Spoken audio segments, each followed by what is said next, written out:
Programme کے سلسلے میں عقائد کا بیان چل رہا تھا، اور عقائد کے سلسلے میں تقدیر کے مسئلے کو ہم نے پچھلے پروگرام میں بیان کیا تھا کہ اس کا شرعی جو ہمیں قرآن و حدیث سے حاصل ہوتا ہے وہ یہ ہے کہ اللہ تبارک و تعالیٰ نے آسمانوں اور زمین کی پیدائش سے 50,000 سال پہلے قلم کو پیدا فرمایا۔ قلم نے اللہ تعالیٰ نے قلم سے فرمایا کہ تم لکھو۔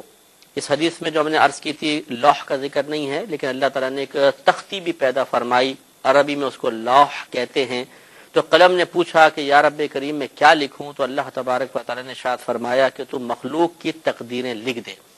جو ہو چکا اور جو ہمیشہ ہمیشہ تک ہونے والا ہے سب کا سب لکھ دے۔ تو قلم نے اللہ کے حکم سے لکھ دیا، اور چونکہ اس تختی میں کبھی تبدیلی نہیں ہوگی اور جس میں تغیر و تبدل نہ ہو وہ محفوظ کہلاتا ہے، تو اس لیے اس کو کہتے ہیں لوح محفوظ۔ اور ہمارا عقیدہ یہ ہے، اور اس پر ہم دلائل عرض کر ہی رہے ہیں، کہ اللہ تبارک و تعالیٰ نے چونکہ یہ حدیث سے ثابت ہو گیا کہ اس میں اللہ تعالیٰ نے جو کچھ ہوا اور جو کچھ آئندہ ہونے والا تھا سب لکھوا دیا، تو اس میں ہر چیز مقرر کر دی گئی ہے۔ کون کب پیدا ہوگا، کب مرے گا، اس کی عمر کتنی ہوگی، اس کی شکل و صورت کیسی ہوگی، اس کے کون کون رشتہ دار بنیں گے، کس خاندان میں شادی ہوگی، کس عورت سے شادی ہوگی، کب تک شادی چلے گی، طلاق ہوگی یا نہیں ہوگی، کتنی اولاد ہوگی، اس میں لڑکے کتنے ہوں گے، لڑکیاں کتنی ہوں گی، کس کو کہاں جاب ملے گی، کو کیا کاروبار کرے گا، اس کا ذریعہ آمدنی کیا ہوگا، پوری زندگی میں کتنا کمائے گا، کتنا کھائے گا، کیا کیا کھائے گا، کس مقدار میں کھائے گا، کس کس مقام پر کھائے گا، کس طرح مرے گا، کس وقت پیدا ہوگا، کس مقام پر پیدا ہوگا، کہاں مرے گا، کہاں دفن ہوگا، کفن نصیب ہوگا نہیں ہوگا، اللہ تبارک و تعالیٰ نے سب کچھ لکھوا دیا۔ اس کے ساتھ ساتھ یہ بھی لکھوا دیا گیا کون زنا کرے گا، کون چوری کرے گا، کون جھوٹ بولے گا، کون فراڈ کرے گا، کون حرام کمائے گا، کون حلال کمائے گا، اور کتنا کمائے گا، سب کا سب لکھ دیا گیا، اور اس میں کوئی تبدیلی نہیں ہو سکتی۔ ہم نے پہلے آپ کو بتایا کہ اس پہ سوالات بہت سارے بیدار ہوتے ہیں کہ اگر اللہ تبارک و تعالیٰ نے زمین و آسمان کی پیدائش سے 50,000 سال پہلے ہی لکھوا دیا کہ مثلا زید چوری کرے گا، تو اب اللہ کا لکھا ہوا تو ضرور پورا ہوگا، تو زید نے تو چوری کرنی ہے، تو پھر زید کا کیا قصور ہوا، اس کی کیوں گرفت ہوگی؟ میدان محشر میں اس کے حساب و کتاب کے بعد اگر اللہ ناراض ہوا تو جہنم میں ڈالے جانے کا تصور کیوں پیدا ہوتا ہے؟ اس پر ہم سب کلام کریں گے۔ اسی طریقے سے جب اللہ تعالیٰ نے لکھوا دیا کہ اس شخص کو اتنا ملے گا، رزق ملے گا، تو ضرور ملے گا، اگر نہیں ملے تو اللہ کا لکھا ہوا غلط، تو جب ملے گا تو پھر عمل کرنے کی حاجت کیا ہے، وہ تو ملنا ہی ملنا ہے۔ ابھی اللہ کا کام ہے، اس نے لکھوایا ہے، تو کیسے اس چیز کو ہم تک پہنچائے گا؟ تو ہمیں کوشش کرنے کی کیا ضرورت ہے؟ یہ کویسچن ضرور بیدار ہوتے ہیں، لیکن ہم وقت مناسب پر ان کے جوابات بھی انشاءاللہ احسن انداز سے کوشش کریں گے کہ آپ کی خدمت میں پیش کیے جائیں، لیکن پہلے اس چیز کا ثبوت حاصل ہونا اور ذہن میں راسخ اور مضبوط اور پختہ ہو جانا ضروری ہے کہ کیا واقعی یہ جو عقیدہ میں نے آپ کی خدمت میں بیان کیا ہے قرآن اور حدیث سے ثابت بھی ہوتا ہے کہ نہیں ہوتا۔ تو دو حدیثیں تو ہم نے عرض کی تھی، اور ہم سورہ قمر کی آیت بیان کر رہے تھے، آیت نمبر 52 اور 53 میں اللہ تبارک و تعالیٰ نے اس کا بیان فرمایا کہ وَكُلُّ شَيْءٍ فَعَلُوهُ فِي الزُّبُرِ، اور ہر وہ شے کہ جس کو یہ لوگ کر رہے ہیں وہ ایک تختی میں ہیں، لوح میں ہیں، وَكُلُّ صَغِيرٍ وَكَبِيرٍ مُسْتَطَرٍ، اور ہر چھوٹی اور بڑی چیز لکھوا دی گئی ہے۔ تو معلوم یہ ہوا ہر چھوٹی بڑی چیز، کوئی چیز اللہ تبارک و تعالیٰ کے علم سے یقیناً باہر نہیں، جب باہر نہیں تو اللہ تعالیٰ نے سب کچھ لکھوا دیا۔ تو جتنی میں نے تفصیل آپ کی خدمت میں عرض کی گویا کہ وہ پہلے لکھوا دیا گیا ہے۔ سورہ یاسین ہے، آیت نمبر 12، اللہ تبارک و تعالیٰ ارشاد فرماتا ہے اِنَّا نَحْنُ نُحْيِي الْمَوْتَى، بے شک ہم مردوں کو زندہ فرماتے ہیں، وَنَكْتُبُ مَا قَدَّمُوا وَآثَارَهُمْ، اور ہم لکھوا رہے ہیں جو تم آگے بھیج رہے ہو اور جو وہ آگے بھیج رہے ہیں اور ان کے نشانات، یعنی جو پیچھے چھوڑ رہے ہیں اور جو آگے بھیج رہے ہیں وہ سب ہم لکھوا رہے ہیں۔ اس سے مراد یہ ہو سکتا ہے کہ کرامن کاتبین مراد ہوں، کہ اللہ تبارک و تعالیٰ کرامن کاتبین کے ذریعے بھی تمام چیزیں لکھوا رہا ہے، لیکن آخر میں شاید فرمایا وَكُلَّ شَيْءٍ أَحْصَيْنَاهُ فِي إِمَامٍ مُبِينٍ، اور ہر شے کو ہم نے ایک واضح کتاب میں شمار فرما دیا ہے، یعنی لکھوا دیا ہے ہر شے کو۔ کلو لفظ کل جو آتا ہے کلام عرب میں، اگر یہ مثلا آپ کہتے ہیں کل طالب علم، کل پھل، تو لفظ کل جو ہے اس کے بعد جو کچھ آپ ذکر کر رہے ہیں جیسے کل طالب علم، کل پھل، کل انسان، تو یہ لفظ کل اپنے ماں بعد جو لفظ ہے، یہ لفظ آپ جتنے لوگوں پر بول سکتے ہیں یہ کل ان سب کو شامل ہوتا ہے. مثلا آپ کہیں گے کل انسان، اس کا مطلب یہ کہ انسان کا ہر فرد مراد ہے. تو اب اللہ نے فرمایا کل شیء، ہر شے، تو اس کا مطلب ہے کہ جس چیز کو آپ شے کہہ سکتے ہیں اللہ تبارک و تعالی نے وہ سب کا سب لکھوا دیا. تو ہمارا کھانا پینا، سونا جاگنا، اٹھنا بیٹھنا، غذائیں، ذرائع آمدنی، ہمارا جسم، ہماری شکل و صورت، ہمارے بچے، ہماری بیوی، یہ سب اشیاء ہیں اور یہ سب کا سب اللہ تبارک و تعالی نے گویا کہ لکھوا دیا ہے. تو معلوم ہوا کہ لوح محفوظ میں سب کچھ پہلے لکھا جا چکا ہے. اور سورہ انعام آیت نمبر 59 میں اللہ تعالی نے فرمایا کہ ولا رطب ولا یابس الا فی کتاب مبین، کہ کوئی بھی تر چیز اور کوئی بھی خشک چیز ایسی نہیں ہے کہ اللہ تبارک و تعالی نے اس کو لوح محفوظ میں نہ لکھوا دیا ہو. کتاب مبین فرمایا، واضح کتاب میں سے مراد لوح محفوظ. مفسرین فرماتے ہیں کہ اللہ تبارک و تعالی نے ہر تر چیز کا، ہر خشک چیز کا بیان لوح محفوظ میں لکھوا دیا ہے، تو اس سے کوئی بھی چیز باہر نہیں ہے. سورۃ القمر میں اللہ تبارک و تعالی ارشاد فرماتا ہے آیت نمبر 49 میں ارشاد فرمایا کہ انا کل شیء خلقناہ بقدر، بے شک ہر چیز کو ہم نے ایک اندازے کے ساتھ پیدا فرمایا ہے. اندازے کے ساتھ پیدا کرنے کا مطلب پہلے ہم نے مقرر کر دیا اور جو مقرر کیا ایکوریٹ اسی کے مطابق وہ چیزیں مارز وجود میں آتی چلی جا رہی ہیں. اس سے بھی معلوم ہوا کہ تقدیر لکھی جا چکی ہے. سورہ واقعہ آیت نمبر 60 میں اللہ تعالی نے فرمایا کہ نحن قدرنا بینکم الموت، بے شک ہم نے تمہارے درمیان موت کو مقدر فرما دیا ہے، مقرر فرما دیا ہے. مطلب کیا ہے؟ پہلے سے لکھوا دیا گیا ہے کہ کون کب مرے گا، کس مقام پہ مرے گا، کس عمر میں مرے گا، کس طریقے سے مرے گا، کس جگہ مرے گا، کہاں دفن ہوگا، یہ سب اللہ تعالی نے لکھوا دیا ہے. تو معلوم ہوا کہ اس میں جو موت سے متعلقہ تقدیر ہے اس کا بیان ہوا. سورہ فاطر آیت نمبر 11 میں اللہ تبارک و تعالی ارشاد فرماتا ہے کہ واللہ خلقکم من تراب، اور اللہ تبارک و تعالی نے تمہیں مٹی سے پیدا فرمایا. تمہیں سے مراد آدم علیہ السلام کو. ہماری اصل جو ہے مٹی ہے، ورنہ ہم مٹی سے پیدا نہیں ہوئے، ہم تو پانی کے ایک بوند سے پیدا ہوتے ہیں. تو ہماری طرف اس لیے نسبت کر دی جاتی ہے کہ انسان کو مٹی سے پیدا کیا، کہ ہماری اصل جو ہے یعنی آدم علیہ السلام آپ مٹی سے پیدا فرمائے گئے تھے. ثم من نطفۃ، اللہ تعالیٰ نے تمہیں اس کے بعد ایک نطفے سے پیدا فرمایا. ثم جعلکم ازواجا، پھر تمہیں جوڑا جوڑا بنا دیا، مذکر مؤنث بنا دیے. وما تحمل من انثى ولا تضع الا بعلمه، اور جو بھی کوئی مؤنث حاملہ ہوتی ہے یا وہ بچہ جنتی ہے، بچہ پیدا ہوتا ہے، الا بعلمه، مگر اللہ تبارک و تعالی کے علم کے ساتھ ہوتا ہے. یعنی پہلے سے اللہ تبارک و تعالی کو سب معلوم ہوتا ہے. وما يعمر من معمر، اور جو بھی بڑی عمر والا جس کو عمر دی جاتی ہے، ولا ينقص من عمره، اور جو اس کی عمر میں سے کمی کی جاتی ہے، الا فی کتاب، مگر یہ سب کا سب ایک کتاب میں لکھا ہوا ہے. یعنی پہلے سے مقرر ہے. اگر کوئی عورت حاملہ ہوتی ہے تو لکھا ہوا ہے کب حاملہ ہوگی اور کس سے حاملہ ہوگی اور کب یہ بچہ پیدا کرے گی، کس عمر شخص کو کتنی لمبی عمر ملے گی، کس کی عمر میں کمی رکھی جائے گی، چھوٹی عمر اس کی رہے گی، جلدی مر جائے گا. تو یہ سب کا سب اللہ تعالیٰ نے کتاب میں لکھوایا ہوا ہے. یہاں پر بھی چند چیزوں کا بیان کر کے اللہ تعالیٰ نے اشارہ فرما دیا کہ لوح محفوظ میں ان چیزوں کا بیان موجود ہے. ان ذالک علی اللہ یسیر،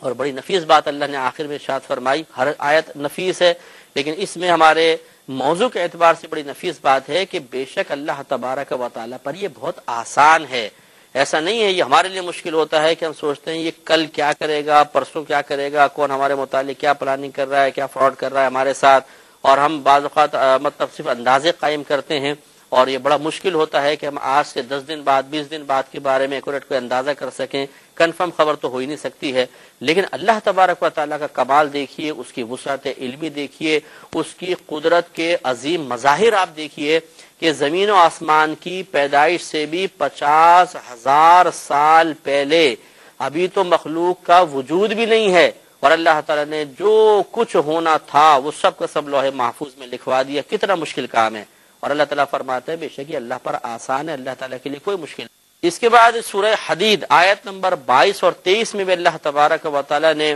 اس کا بیان فرمایا کہ ما اصاب من مصیبت فی الارض، کہ جو بھی کوئی مصیبت زمین میں پہنچتی ہے،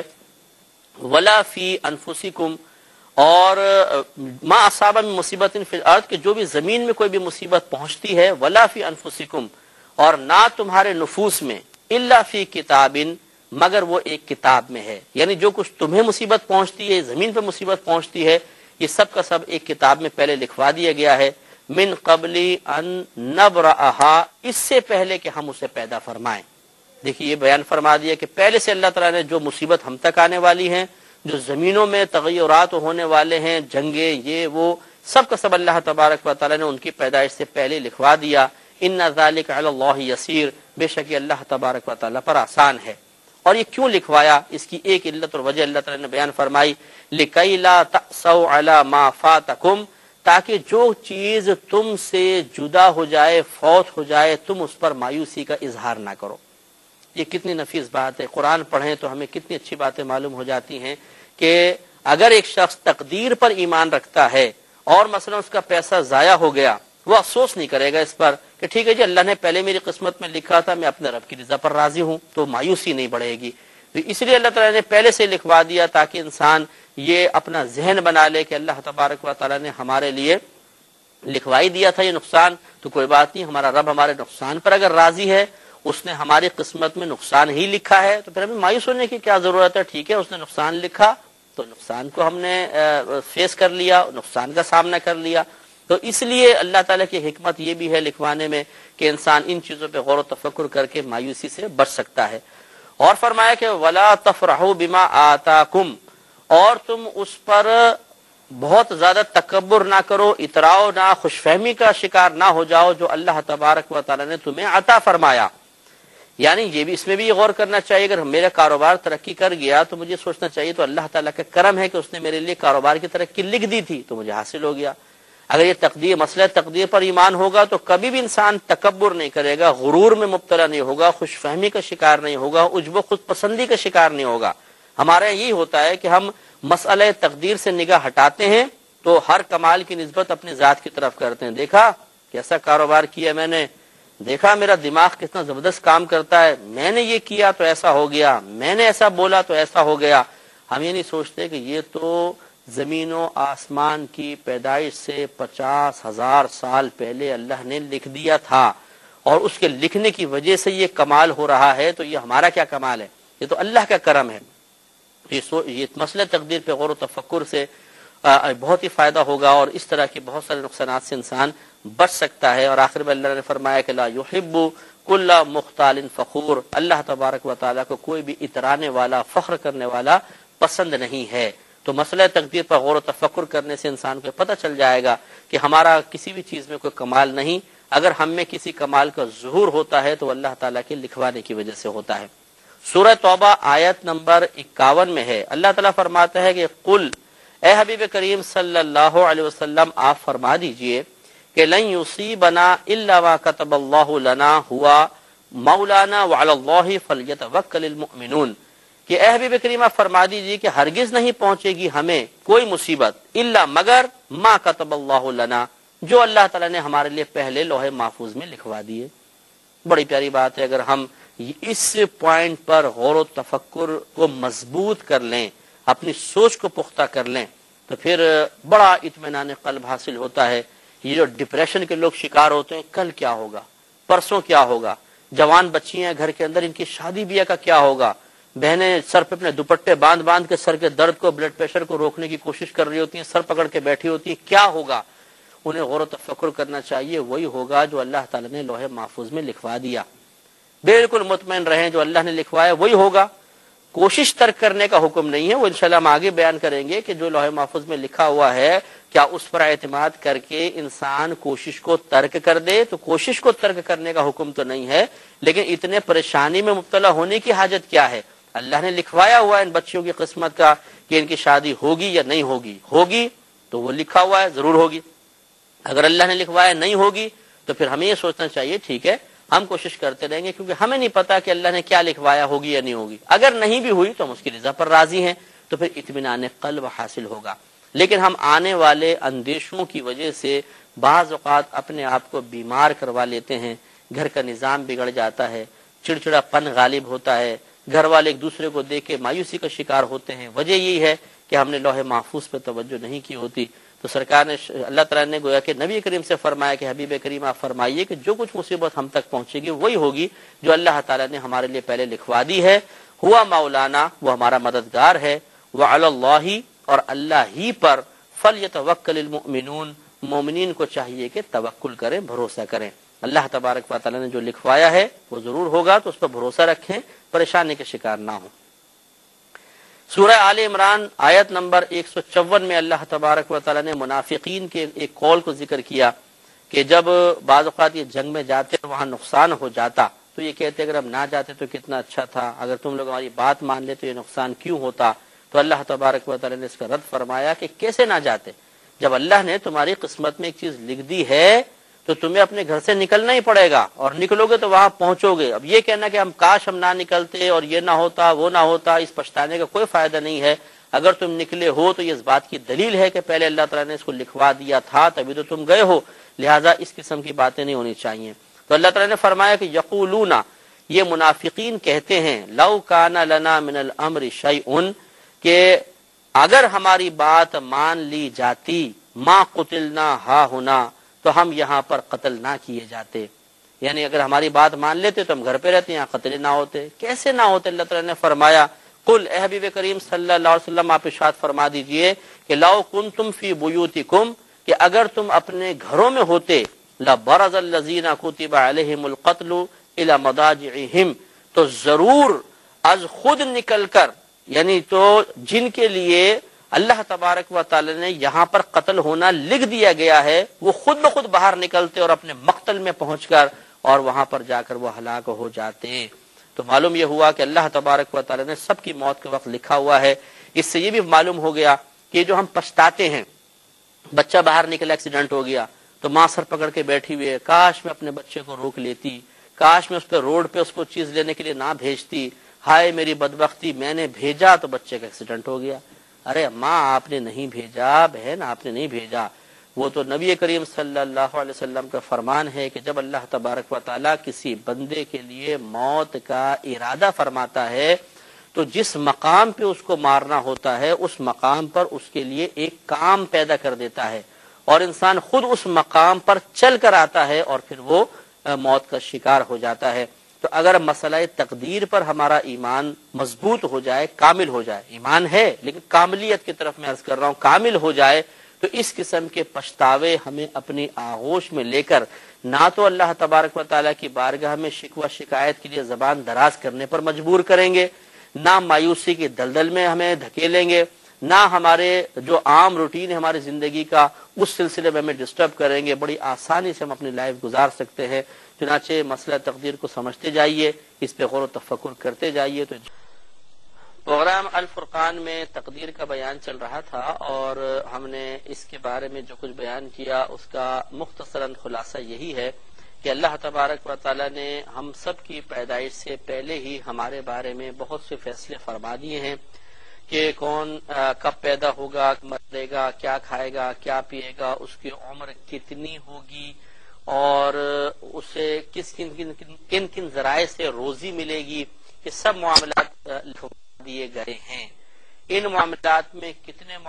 ان معاملات میں سے کتنے معاملات میں ہم مجبور محض ہیں اور کتنوں میں ہمیں اختیارات حاصل ہیں، اس پر کلام بعد میں ہوگا. پہلے یہ عقیدہ کہ یہ کہاں سے تصور حاصل ہوا کہ اللہ تعالیٰ نے ایک لوح میں، ایک تختی میں سب لکھوا دیا، لکھا جا چکا ہے، ہماری پیدائش سے پہلے لکھا جا چکا ہے، اس کا ثبوت پر کلام چل رہا تھا. اور آخر میں ہم نے ایک حدیث پاک عرض کی تھی، یہ مسلم کی حدیث تھی، 4782 نمبر حدیث تھی. اس میں حضرت حذیفہ بن اسید رضی اللہ تعالی عنہ کی روایت ہم نے عرض کی تھی، جس کے آخر کے یہ الفاظ تھے کہ فلا یزاد فیہا ولا ینقص، کہ جب وہ فرشتہ اللہ تبارک و تعالی کے حکم سے اس بچے کا عمل، اس کے اثر جو کچھ وہ چھوڑ کر جائے گا یا جو کچھ وہ کرے گا اور اس کی موت کی مدت اس کا رزق لکھ دیتا ہے تو پھر اس میں نہ تو کوئی زیادتی کی جائے گی اور نہ کمی کی جائے گی۔ اس سے معلوم ہوا کہ جو ہم نے پچھلے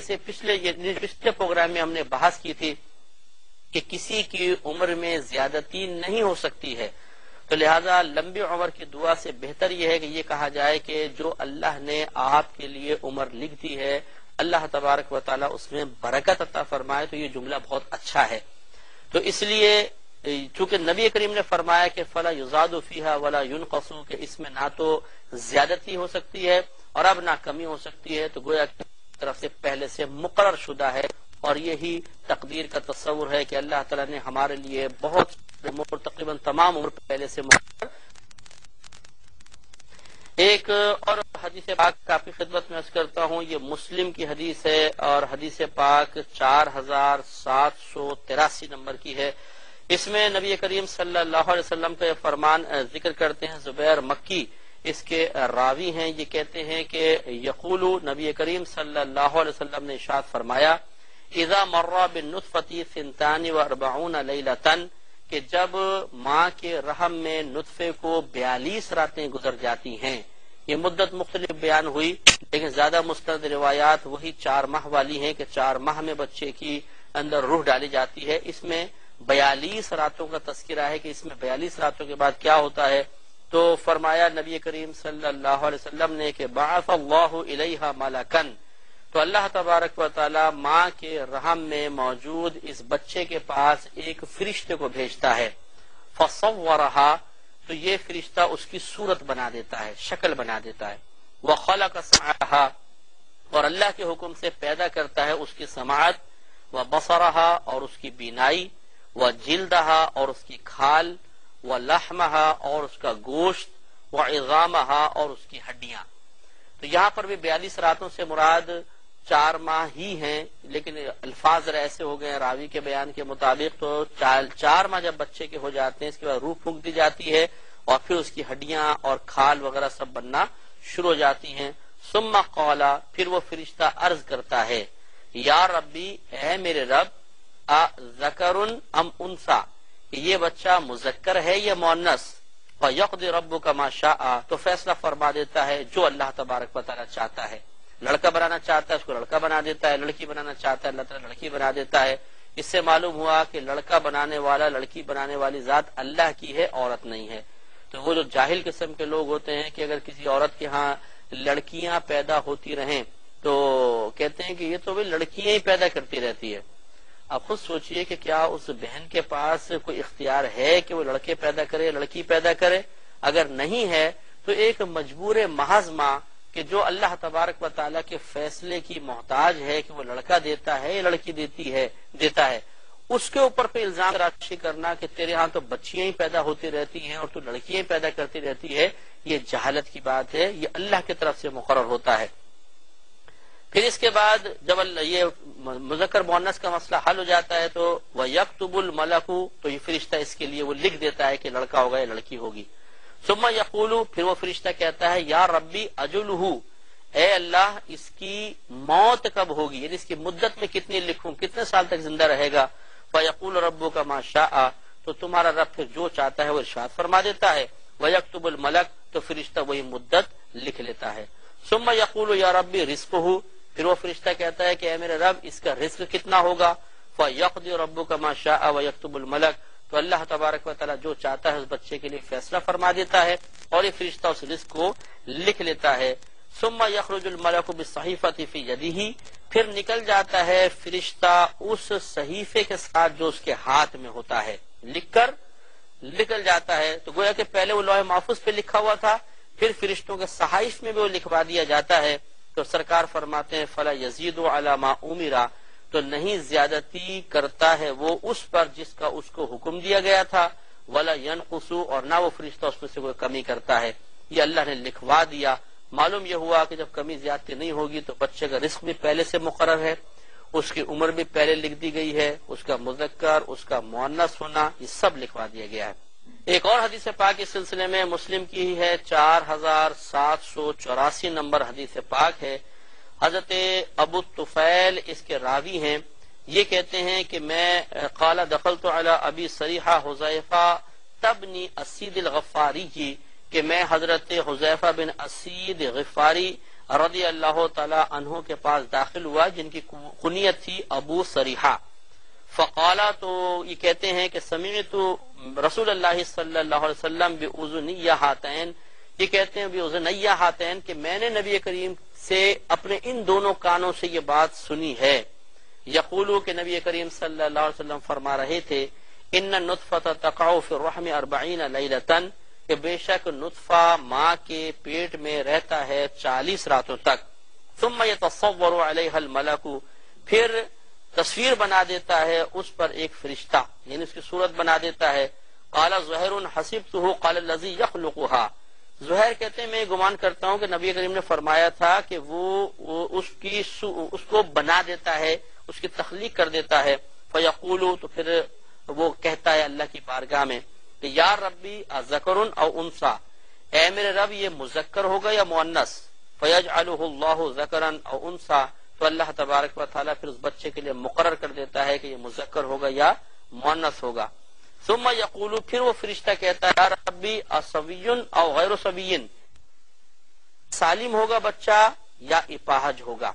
اس سے بھی معلوم ہوا کہ بچہ پیٹ میں اگر بالکل تندرست پیدا ہوتا ہے، صحیح سالم، ہاتھ صحیح ہیں، آنکھیں صحیح ہیں، کان صحیح ہیں، تو یہ بھی اللہ کی طرف سے ہے۔ اور اگر بچہ ایسا پیدا ہوا کہ ہاتھ خراب ہے، پیر خراب ہیں، اور چہرہ وغیرہ بعض اوقات جیسے مطلب اب نارمل بچے پیدا ہوتے ہیں اس قسم کے ہیں، تو یہ بھی اللہ کی طرف سے ہوتا ہے، اس میں ماں کا کوئی قصور نہیں ہوتا۔ تو فیجعلہ اللہ سویا او غیر سویا، تو پھر اللہ تبارک و تعالیٰ اسے صحیح یا جو مطلب عیب ناک بچہ ہے ویسا اللہ تعالیٰ بنا دیتا ہے۔ ثم یقول، پھر وہ فرشتہ کہتا ہے کہ یا ربی ما رزقہ ما اجلہ ما خلقہ، اے اللہ تعالیٰ اس کا رزق کیا ہے، اس کی مدت عمر کی کتنی ہے، اور اس کی عادات وغیرہ کیا ہیں، اعمال کیا ہیں۔ ثم یجعلہ اللہ شقیا او سعیدا، تو پھر اللہ تبارک و تعالیٰ اسے بدبخت یا نیک بخت مقرر فرما دیتا ہے، یعنی اس کے لیے لکھوا دیتا ہے کہ یہ جنتی ہوگا یا جہنمی ہوگا۔ اور ہم بار بار اس کی وضاحت کر ہی رہے ہیں کہ اللہ تعالیٰ کے جنتی لکھوا دینے سے ہم مجبور محض نہیں ہو گئے کہ اب چاہے جتنے گناہ کرے جنت میں جائیں گے، یا اللہ کے جہنمی لکھوانے سے کہ انسان مجبور نہیں ہو گیا کہ وہ جہنمی والے کام کرے، اس کی تشریح علیحدہ ہے۔ ابھی ہم صرف ثبوت فراہم کر رہے ہیں کہ کیا قرآن اور حدیث میں تقدیر کا، تو یہاں تک آپ سمجھ چکے ہوں گے کہ بالکل موجود ہے۔ تو ہم اپنی گفتگو کو آگے لے کر چلتے ہیں۔ اب ذرا ایک بہت ہی اہم بات سماعت فرمائیے کہ یہاں تک یہ ثابت ہو گیا اللہ تبارک و تعالیٰ نے زمین اور آسمان کی پیدائش سے 50,000 سال پہلے ایک تختی کو پیدا فرمایا جس کو عربی میں لوح کہتے ہیں، ایک قلم کو پیدا فرمایا اور قلم سے فرمایا لکھو۔ قلم نے پوچھا یا رب میں کیا لکھوں؟ تو اللہ تبارک و تعالیٰ نے ارشاد فرمایا کہ جو کچھ ہوا اور جو کچھ ہونے والا ہے سب کو سب لکھ دو، تو اس پہ لکھ دیا۔ اس لوح کے اندر کوئی تبدیلی نہیں ہو سکتی، اس پہ دلائل بھی آگے آ رہے ہیں، اور جس میں کوئی تبدیلی نہ ہو اس کو محفوظ کہتے ہیں، اس لیے اس تختی کا نام ہو گیا لوح محفوظ۔ ہمارا ایمان یہ ہے کہ اللہ تبارک و تعالیٰ نے اس میں سب کچھ لکھوا دیا ہے، پوری جو ہماری زندگی کا کسی بھی چیز سے تعلق ہو سکتا ہے، آسمان کا کسی تغیر و تبدل یا زمین کا کسی تبدیلی سے تعلق ہو سکتا ہے، سب کا سب اللہ تبارک و تعالیٰ نے لکھوا دیا، اور جیسا لکھوایا ویسا ہی ہو۔ اب اس میں تھوڑی سی یہ بات سماعت فرما لیں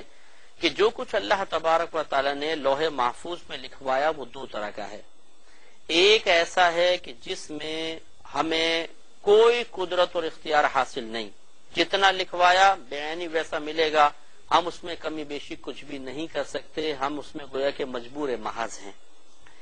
اور ایک ایسی چیز، بعض چیزیں ایسی لکھوا دیں کہ جس میں ہمیں مکمل طور پر دنیا میں خود مختار رکھا جائے گا، اور وہ جو خود مختار رکھا جائے گا اس کو سمجھ لیں تو باقی سب کو سمجھ میں آ جائے گا کہ جس میں اللہ تبارک و تعالی نے بندے کو اختیار دیا ہے وہ ہے اسلام، کفر، گمراہی، ہدایت، نیکی، بدی، اچھائی، برائی، نیک عمل، برا عمل۔ اللہ تعالیٰ نے اس میں ہمیں مکمل طور پر اختیار دیا ہے۔ اسلام بھی سامنے ہے، کفر بھی ہے، جس کو چاہے اختیار کر لو۔ اسلام اختیار کرو گے نجات ملے گی، کفر اختیار کرو گے جہنم میں جاؤ گے، یہ نیکی ہے بدی ہے، جس کو چاہے اختیار کرو، تمہیں اس کا کل اختیار ہے۔ چنانچہ ایسا نہیں ہوا کہ اللہ تبارک و تعالیٰ نے مثلا زید ہے اس کے لیے لکھوایا یہ زنا کرے گا تو زید کو مجبور کر دیا زنا کرنے کے لیے، ایسا نہیں ہے، بلکہ اس کو میں سمجھانے کے لیے ایک مثال سے سمجھاتا ہوں، ذرا غور سے سماعت فرمائیں۔ مسئلہ یہ ہے کہ بعض چیزیں تو ایسی تھیں جس میں اللہ تبارک و تعالیٰ نے بندوں کے لیے خود فیصلہ فرمایا، یہ کب پیدا ہوگا، کب مرے گا، کیا کیا کھائے گا، کس سے اس کی شادی ہوگی، کتنے بچے ہوں گے، لڑکے کتنے ہیں، لڑکیاں کتنی ہیں، کیا کاروبار کرے گا، سب لکھوا دیا۔ اس میں ہم کچھ بھی نہیں کر سکتے، اس میں مجبور محض ہیں، یہ اللہ کی طرف سے ہوتا ہے۔ لیکن دوسری چیز جو ہدایت، گمراہی، نیکی، بدی، ثواب، گناہ، اسلام، کفر، اس کو سمجھنے کے لیے سمجھ لیجیے کہ اللہ تبارک و تعالیٰ نے گویا کہ ہمیں پیدا فرمانے سے پہلے ہماری آئندہ زندگی پر نگاہ فرمائی، اور اس کا علم بڑا وسیع ہے، پیدا کرنے سے پہلے ہی وہ سب کچھ جانتا ہے۔ چنانچہ ایک شخص کو اللہ تبارک و تعالیٰ نے جانا کہ یہ چوری کر رہا ہے اپنے قدرت و اختیار سے، تو اللہ تبارک و تعالیٰ نے لکھوا دیا یہ فلاں وقت چوری کرے گا۔ گویا کہ پہلے اللہ نے اپنے علم سے اس بات کو جانا کہ یہ بندہ اپنے قدرت و اختیار سے کیا کرے گا، جو قدرت و اختیار سے کرتا ہوا پایا گیا اللہ تعالیٰ نے وہ وہاں پر لکھوا دیا۔ معلوم یہ ہوا جو لکھوایا ہے ویسا کرنے پر مجبور نہیں ہو گئے، بلکہ پہلے اللہ نے اپنے علم سے اس بات کو جانا کہ یہ بندہ کیا کیا کرے گا، جو کرے گا وہ وہاں پر لکھوا دیا۔ اس کو یوں سمجھ لیجئے کہ آپ نے ایک ویڈیو دیکھی، اس میں ایک شخص تھا، وہ جا رہا تھا، گڑھے میں گر گیا، پھر وہ باہر نکلا، آگے چلا، اس نے پستول نکالی، ایک آدمی کو گولی مار دی، پھر وہ آگے گیا، اس نے پانی پیا، کھانا کھایا، پھر اسے کسی نے بھی مار دی۔ آپ نے تمام چیزیں ایک صفحے پہ لکھ لی۔ پھر آپ ایک دوست آیا، آپ نے کہا دیکھو میں تمہیں ایک مووی دکھاتا ہوں، اور آپ نے وہی ویڈیو لگا دی، اور آپ نے فرمایا کہ ذرا جو میں نے لکھا ہے نا اس کو بھی پڑھتے جاؤ۔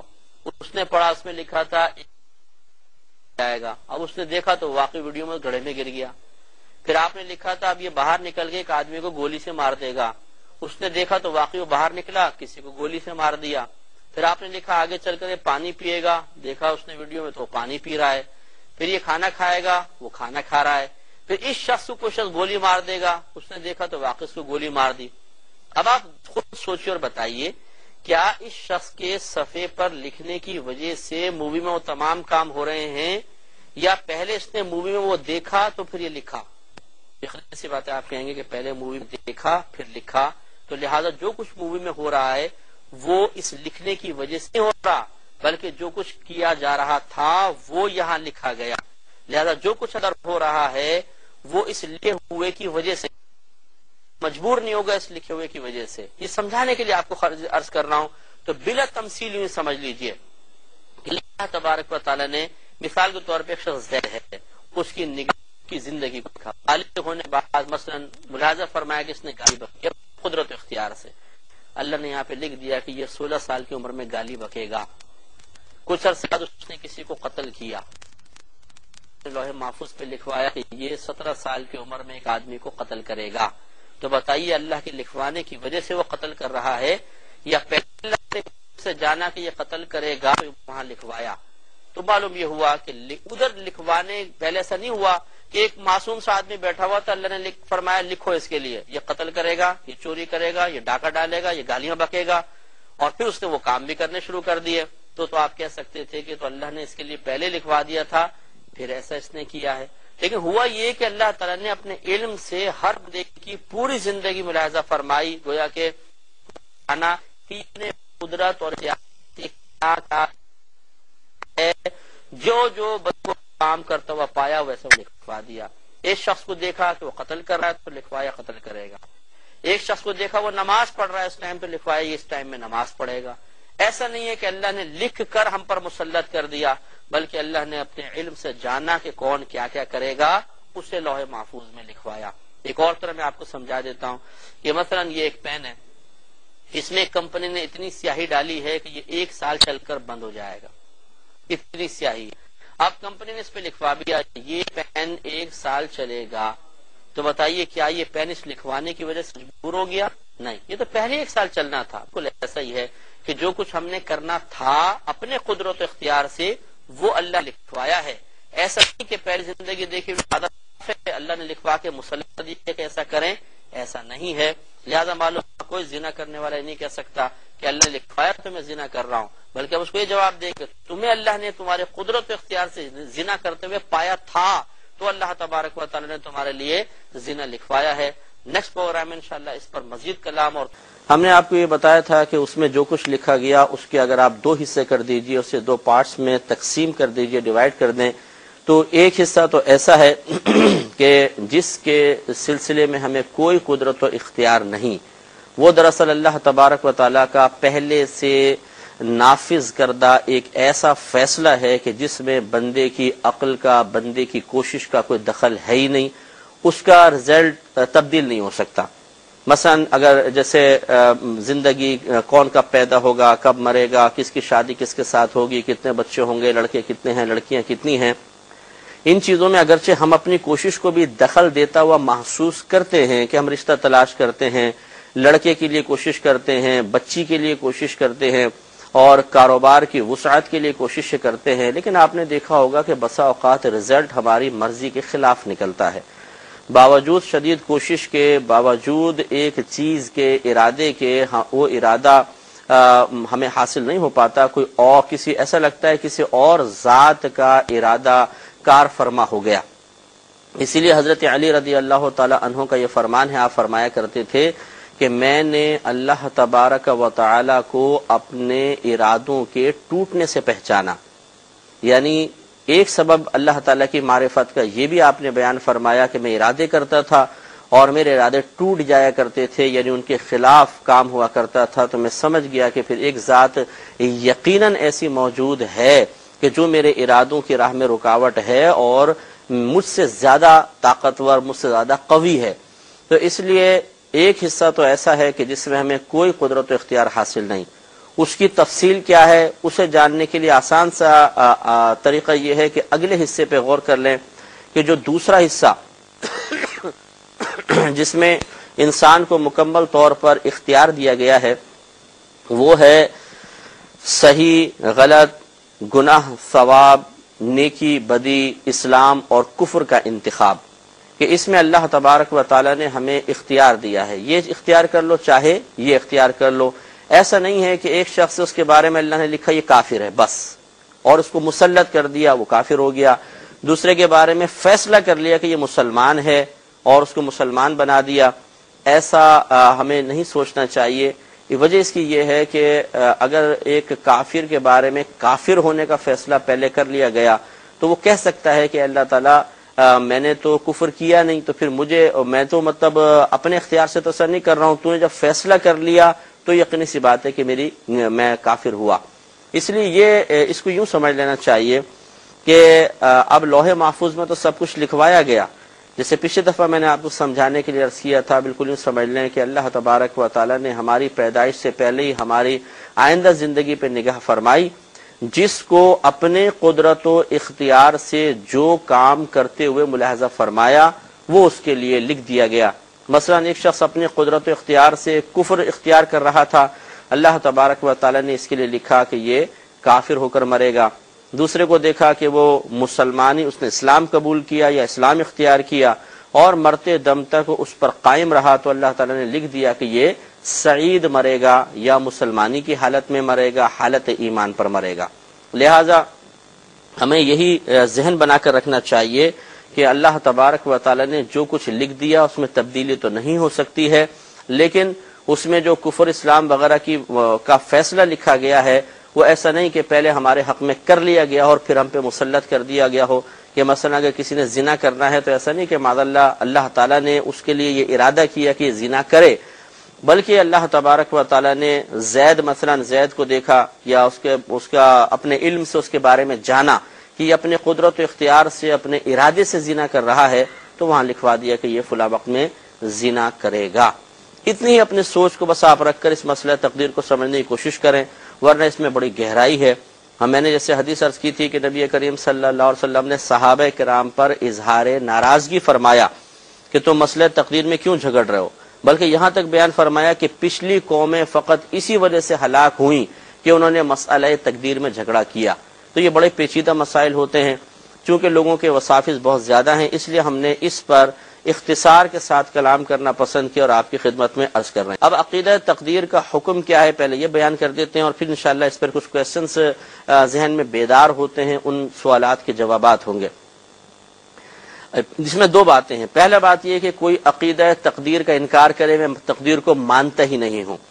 تو ایسا شخص تو کافر ہو جائے گا، بلکہ مرتد ہوگا، پچھلے سارے نیک اعمال برباد ہو جائیں گے، نکاح ٹوٹ جائے گا، اس کو اسلام دوبارہ قبول کرنا پڑے گا، اور تجدید ایمان کے ساتھ ساتھ پھر تجدید نکاح کرنا پڑے گا، تب کہیں جا کر یہ مطلب تمام اپنی سابقہ چیزیں پا سکتا ہے. تو اس لیے یہ عقیدے کا انکار کرنا کفر ہوتا ہے. اور اس کے بارے میں نبی کریم صلی اللہ علیہ وسلم کے فرمان ابو داؤد کی روایت ہے، حدیث نمبر 4071 ہے، جس سے یہ معلوم ہوتا ہے کہ عقیدہ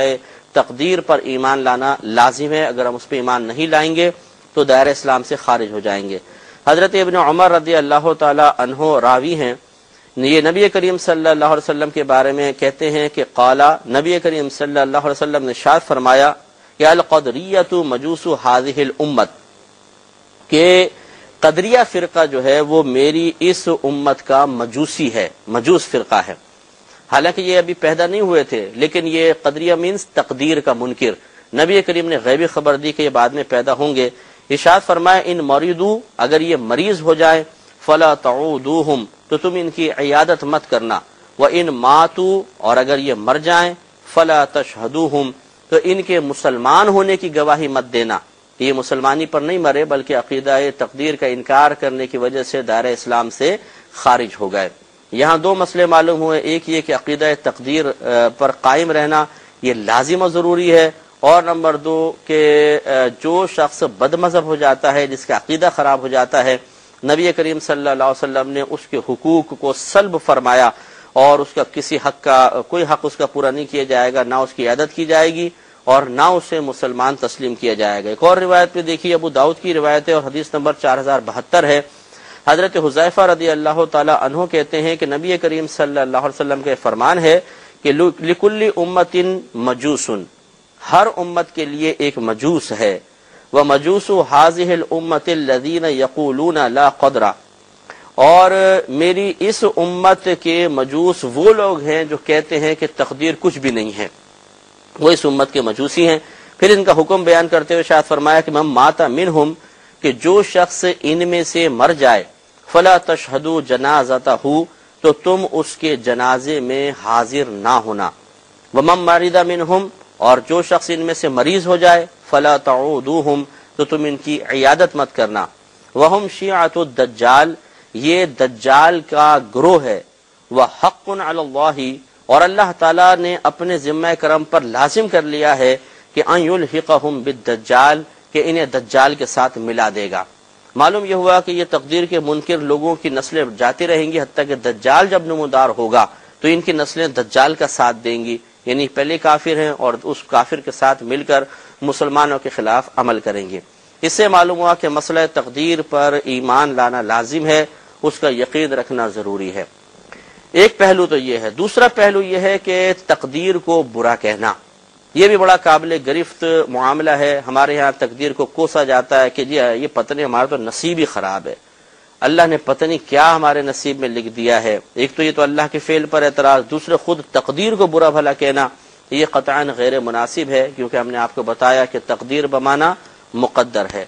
اور مقدر کا مطلب مقرر شدہ ہے. تو جس چیز کو اللہ نے ہمارے لیے مقرر کیا، جس چیز کو اللہ تعالیٰ نے آپ کے اور میرے لیے پسند کیا، ہم اسے برا کہیں، یقینی سی بات ہے کہ یہ بہت ہی بری بات ہے، ایسا ہرگز نہیں ہونا چاہیے. تو یہ اور بہنیں ہماری خاص طور پہ جو ملاحظہ فرما رہی ہیں، یہ قسمت کو مت کوسا کریں، نصیب کو برا بھلا نہ کہا کریں. یہ کہنا غلط ہے جی میری تو قسمت ہی خراب ہے.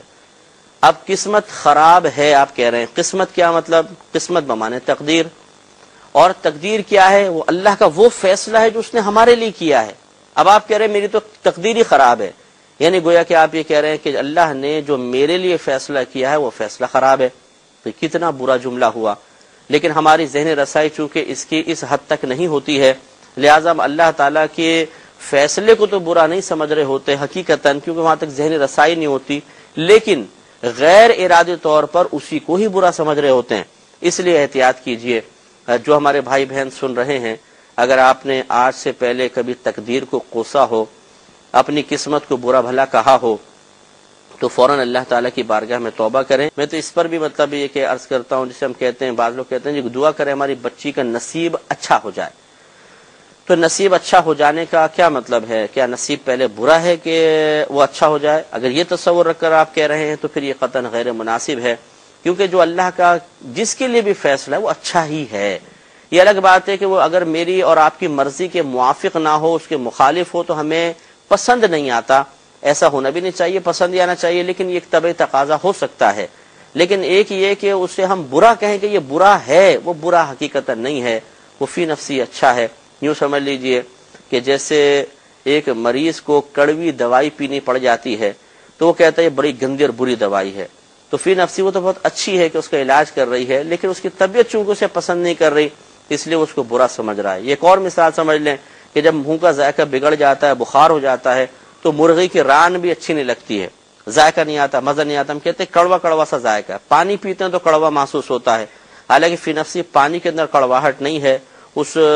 کھانے کے ذائقے میں کڑواہٹ نہیں ہے، ہمارا منہ اپنا خراب ہے۔ تو اسی طریقے سے اللہ تبارک و تعالیٰ نے جو ہمارے لیے فیصلے فرمائے وہ غلط کیسے ہو سکتے ہیں، وہ خراب کیسے ہو سکتے ہیں، وہ بالکل ٹھیک ہیں۔ اس لیے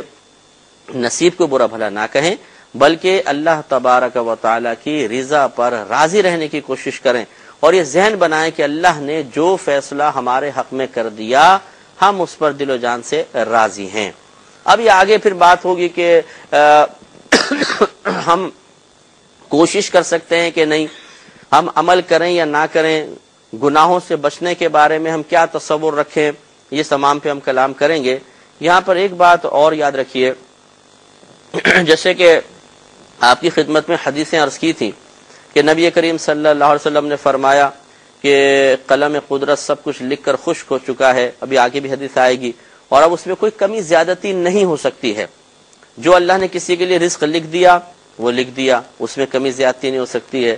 جس کے لیے جہاں اللہ تبارک و تعالیٰ نے رشتہ مقرر کر دیا اسی سے شادی ہوگی، کسی اور سے نہیں ہو سکتی ہے، اور جس وقت میں مقرر کیا اسی وقت میں ہوگا، ورنہ نہیں۔ اسی طریقے سے موت کا اور زندگی کا وقت مخصوص ہے، یہ اسی شخص اسی وقت پیدا ہوگا، اس وقت اس سے پہلے نہ پیدا ہو سکتا ہے، نہ اس کے بعد، نہ اس کی کوئی پیدائش کو روک سکتا ہے۔ اسی طرح جس نے جس وقت مرنا ہے اللہ تعالیٰ نے اس کی موت کا فیصلہ کیا، اس نے اسی وقت مرنا ہے، کون اس کو روک سکتا ہے؟ یہ میں نے دوبارہ اس لیے باتیں دہرائیں کہ اب یہ جو بیچارے عاملین حضرات ہوتے ہیں انہیں مسئلہ تقدیر سے کوئی شغف نہیں ہوتا، نہ ان کو اتنی معلومات ہوتی ہیں۔ کسی نے پوچھا کہ جی میری شادی نہیں ہو رہی، کہتے ہیں بندش ہے۔ جی ہمارا کاروبار نہیں چل رہا، جی بندش ہے۔ ہمارے بچے پیدا نہیں ہو رہے، شادی کو 2 سال ہو گئے، جی بندش ہے۔ اب سوال یہ پیدا ہوتا ہے کہ بندش کا کیا تصور ہے؟ اگر بندش کا یہ تصور رکھا جائے کہ اللہ تعالیٰ تو تمہیں اولاد دینا چاہتا تھا لیکن فلاں شخص نے جادو کروا کے بچوں پہ بندش کروا دی، اگر یہ تصور ہے تو یہ تو کفر ہو جائے گا۔ اس لیے کہ اس کا مطلب تو یہ ہے کہ آپ یہ کہہ رہے ہیں کہ اللہ تبارک و تعالیٰ تو تمہیں اولاد دینے کا فیصلہ کر چکا تھا لیکن فلاں شخص کا جادو رکاوٹ بن گیا اور اس نے اللہ کے فیصلے کو بدل دیا۔ حالانکہ نبی کریم تو فرما رہے ہیں کہ اللہ کا فیصلہ نہیں بدلے گا، اس میں جو لوح محفوظ میں لکھا ہے اس میں کمی زیادتی کچھ بھی نہیں ہو سکتی ہے۔ اسی طریقے سے رزق لکھ دیا گیا، آپ کہہ رہے ہیں فلاں نے بندش کروائی، اس کا مطلب ہے کہ فلاں نے رزق کو روک دیا اپنے عمل کے ذریعے، یہ کہنا چاہتے ہیں، یا فلاں نے شادی کو روک دیا کہ لڑکی کی شادی نہیں ہونے دے رہے، یا ہم کہتے ہیں کہ فلاں نے جادو کروا کے اس کو مار دیا۔ آپ خود سوچئے کہ اللہ تعالی، ہم نے آیت آپ کی خدمت میں پڑھی کہ جب کسی قوم کی آخری حد آ جاتی ہے، اس کی اجل آ جاتی ہے، موت آ جاتی ہے، تو پھر نہ وہ آگے بڑھ سکتے نہ پیچھے ہٹ سکتے ہیں، ایک وقت مقررہ پر ہی وہ مریں گے۔ اب یہ کہنا کہ جی فلاں نے مار دیا، فلاں کیسے مار سکتا ہے، اسے تو اللہ نے مارا ہے۔ کیا آپ یہ کہنا چاہتے ہیں کہ اللہ تعالیٰ تو اس کو لمبی زندگی اس کے لیے لکھی ہوئی تھی اور فلاں نے اس کی زندگی وہ کم کر دیا؟ تو اس کا مطلب ہے پھر آپ ساتھ میں یہ بھی عقیدہ رکھ رہے ہیں کہ اس شخص نے اللہ کے فیصلے کو بدل دیا، اور یہ قطعاً غیر مناسب ہے۔ ہاں اگر بندش کا یہ تصور رکھا جائے کہ اللہ تبارک مثلا اولاد کے سلسلے میں کہ اللہ تبارک و تعالیٰ کا فیصلہ یہ تھا کہ انہیں 3 سال تک ان کے ہاں کوئی بچہ پیدا نہیں ہوگا، اور کسی نے جادو بھی کروا دیا کہ ان کے ہاں بچہ پیدا نہ ہو. اس نے 3 سال کی مدت رکھی نہیں رکھی، بہرحال جادو کروا دیا کہ بچہ پیدا نہ ہو. اب 1 سال گزرا، بچہ پیدا نہیں ہوا، 2 سال گزرے، بچہ پیدا نہیں ہوا. تو وہ جادو کروانے والا اور خود جادو کرنے والا خوش ہو رہے ہوں گے کہ دیکھو ہم نے بچے کو روک دیا. حالانکہ اگر آپ غور فرمائیں تو اللہ تبارک و تعالیٰ کا تو فیصلہ ہی یہ ہے کہ ان کے ہاں 3 سال تک بچہ پیدا نہ ہو. یہی وجہ کہ 3 سال گزریں گے، اگر اللہ تعالیٰ نے ان کے لیے بچے کا فیصلہ کیا ہوا ہے، 4تھے سال بچہ پیدا ہو جائے گا، گیا ان کا جادو. وہ آپس میں ٹکراتے رہیں گے کہ ارے یہ کہاں سے ہو گیا، ہم نے تو بڑے جادو کروائے تھے. اسی طرح آپ دیکھیں کہ بہت سے لوگ کاروبار پہ جادو کرواتے ہیں، صحت پہ کرواتے ہیں، مارنے کے لیے کرواتے ہیں، لیکن کچھ بھی نہیں ہو پاتا، رزلٹ نہیں نکلتا. لہٰذا بندش کا اگر یہ تصور رکھا جائے کہ بعض اوقات کسی شخص کے نے جو ایک بندش کا عمل کیا ہے، مثلا جس کو بندش کہتے ہیں، وہ اللہ تعالیٰ کی مرضی کے موافق ہو جاتی ہے، کہ اللہ کا فیصلہ یہ ہوتا ہے کہ بندے کو کمی دے گا اور بندش بھی اسی چیز کی کروائی گئی ہے اور یہ موافق ہو گئے تو ٹھیک. لیکن اگر یہ عقیدہ رکھا کہ اس شخص کی بندش کروانے کا عمل اللہ کے فیصلے کو بدل دے گا تو یہ تو کفر ہے، انسان دائرہ اسلام سے خارج ہو جائے گا. اس لیے یہ اچھی طریقے سے اپنے ذہن میں رکھنا چاہیے. پروگرام الفرقان کے سلسلے میں مسئلہ تقدیر بیان ہو رہا تھا، اور اس میں ہم نے آپ کو بتایا تھا کہ اللہ تبارک و تعالیٰ نے ایک تختی پر سب کچھ لکھوا دیا ہے، اب اس میں کوئی تبدیلی واقع نہیں ہو سکتی، اور جیسا لکھوایا ہے ویسا ہی ہوتا رہے گا. لیکن وہ 2 طرح کی چیزیں ہیں. بعض چیزیں ایسی ہیں کہ پہلے اللہ نے فیصلہ کیا اور اس کے بعد اسے ہم پر گویا کہ مسلط کر دیا یا نافذ کر دیا ہے،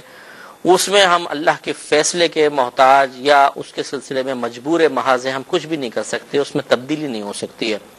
اور بعض چیزیں اللہ تعالیٰ نے ایسی لکھوائیں کہ جس میں اللہ کا ارادہ یہی تھا کہ وہ اپنے بندوں کو قدرت و اختیار عطا فرمائے گا. اور وہ جو قدرت و اختیار والے مسائل ہیں وہ ہدایت، گمراہی، کفر، اسلام، نیکی، بدی والے مسائل ہیں. اس کے علاوہ جتنے بھی معاملات ہیں سب کے سب اللہ تبارک و تعالیٰ کی طرف سے مقرر شدہ ہیں، ان میں کوئی تبدیلی واقع نہیں ہو سکتی ہے. تبدیلی اس میں بھی واقع نہیں ہو سکتی ہے، لیکن یہ ہم نے بارہا آپ کو سمجھا دیا کہ اس لیے تبدیلی نہیں ہو سکتی ہے کہ اگر تبدیلی ہوگی تو گویا کہ اللہ تبارک و تعالیٰ کے علم میں کمی تھی، اس کا نقص ظاہر ہوگا، اس اللہ تعالیٰ کے علم کی طرف ایک عیب کی نسبت ہو جائے گی کہ اللہ تعالیٰ نے تو کچھ اور جان کے لکھا، ہو کچھ اور گیا. لہذا ہوگا تو وہی جو اللہ نے لکھوایا. لیکن ہم نے بارہا آپ کو یہ سمجھا دیا کہ جو ہدایت گمراہی والے مسائل ہیں یا نیکی بدی والے مسائل ہیں، اس میں اللہ تبارک و تعالیٰ نے اپنے علم سے بندوں کے افعال و اعمال کو جانا، ان کی پیدائش سے بھی پہلے، اور جیسا وہ اپنے قدرت و اختیار سے کر رہے تھے وہ اللہ تعالیٰ نے وہاں پر لکھوا دیا. ایسا نہیں ہوا کہ اللہ تعالیٰ نے پہلے سب کے لیے لکھوا دیا اور پھر اس کو مسلط کر دیا کہ یہ چوری کرے گا، یہ ڈاکہ ڈالے گا، یہ زنا کرے گا، یہ فلاں کرے گا. ایسا مسلط نہیں کر دیا گیا، حکم نہیں دیا گیا، بلکہ آپ اس کو یوں بھی کہہ سکتے ہیں کہ ایک ہوتا ہے اپنا حکم نافذ کرنا اور ایک ہوتا ہے خبر دینا. ایک یہ ہے کہ تم زنا کرو، یہ حکم ہے، اور ایک کسی کو دیکھا وہ زنا کر رہا تھا تو یہ لکھوایا کہ یہ زنا کرے گا، یعنی مستقبل میں اگر وہ کرے گا. اللہ نے تو مستقبل میں دیکھ لیا. چلے ہم اپنی مثال لیتے ہیں، کسی کو زنا کرتے ہوئے دیکھا تو لکھا کہ بھئی یہ زنا کر رہا ہے،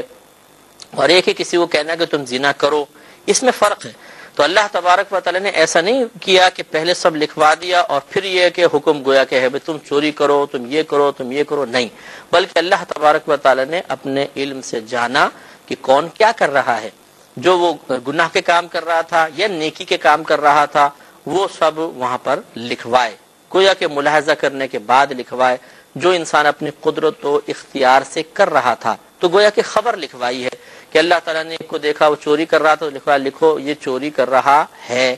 لیکن چونکہ وہ مستقبل کا معاملہ تھا تو گاہ کا لفظ کر دیں کہ وہ چوری کرے گا،